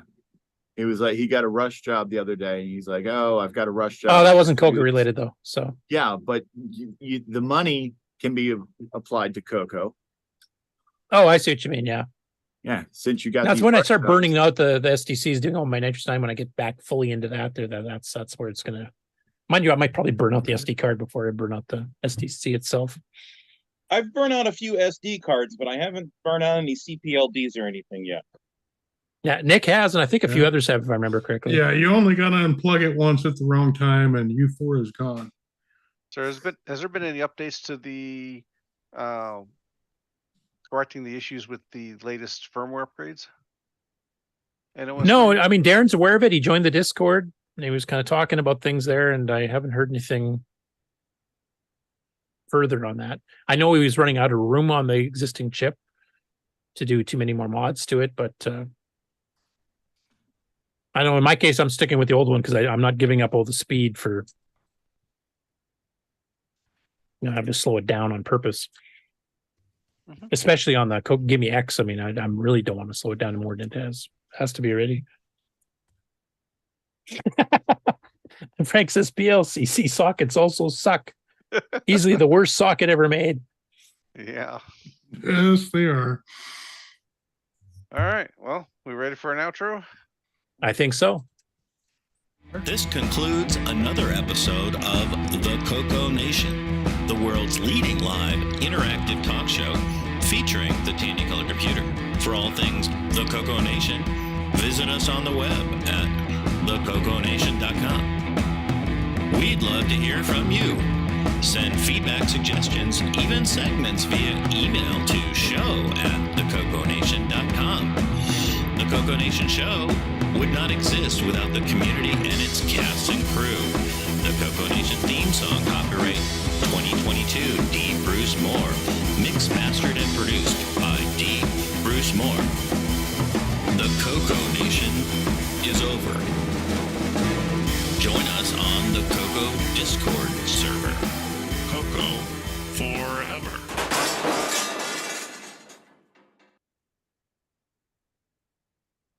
Okay. I guess that about wraps it up. And wow, we're under 3 hours. That was a short show for us. That's because we got all this CoCoTECH content now that's pulling all the stuff out of this show, which was the purpose. It was to shorten this one up and put all that stuff on the other shows. So as far as the week goes, you're going to have more. Right. You've got the Game On Challenge for a couple hours. You've got a CoCoTECH for a couple hours, and you've got the CoCo Nation for 3. So we're up to 3 days a week. Hey. And we pass the savings on to you. Except for your sanity. We don't promise anything preserving that for you. Sanity, not a guarantee. All right, then. I guess we shall say goodbye. Yeah. So what's happening next week? Is there a CoCoTECH next week, or just the Game On Challenge this upcoming week? Just Game On Challenge. Okay, and the week after is when we start hitting all the CoCoTECH stuff. Yeah, it'll be the 7th. Okay. Just want to make sure we keep plugging those because it's a new show. Got to get people to check it out. Oh, I Personnel. thought this week was letting the magic smoke out of things. Well, that too. Now, I did figure I want to, so people can get, up to speed. So that'll be 3 in a row, 7th, 14th, and the 21st. Oh, that'll be cool. Now that he's mentioned it, at the end of the year, we can have the Magic Smoke special with all the CoCoTECH stuff that went away in the previous Before anybody year. asks, I will not purposely solder my hair for that episode. Well, you don't have to purposely, just do it accidentally. That'll be better. Just need a Why don't we should start selling a small fire extinguisher that says CoCoTECH on it. Oh yeah, a CoCoTECH fire extinguisher. Yeah, the picture of me with my hair on fire on a sticker on the side or something. Yeah, the Curtis button. Full Curtis in danger of emergency. Hey, that means we got some swag for CoCo Fest. Yeah, there you go. All righty. We'll catch you guys later. Yeah, everyone have fun. Bye, See y'all everybody. next week. Bye. We're sorry. Bye.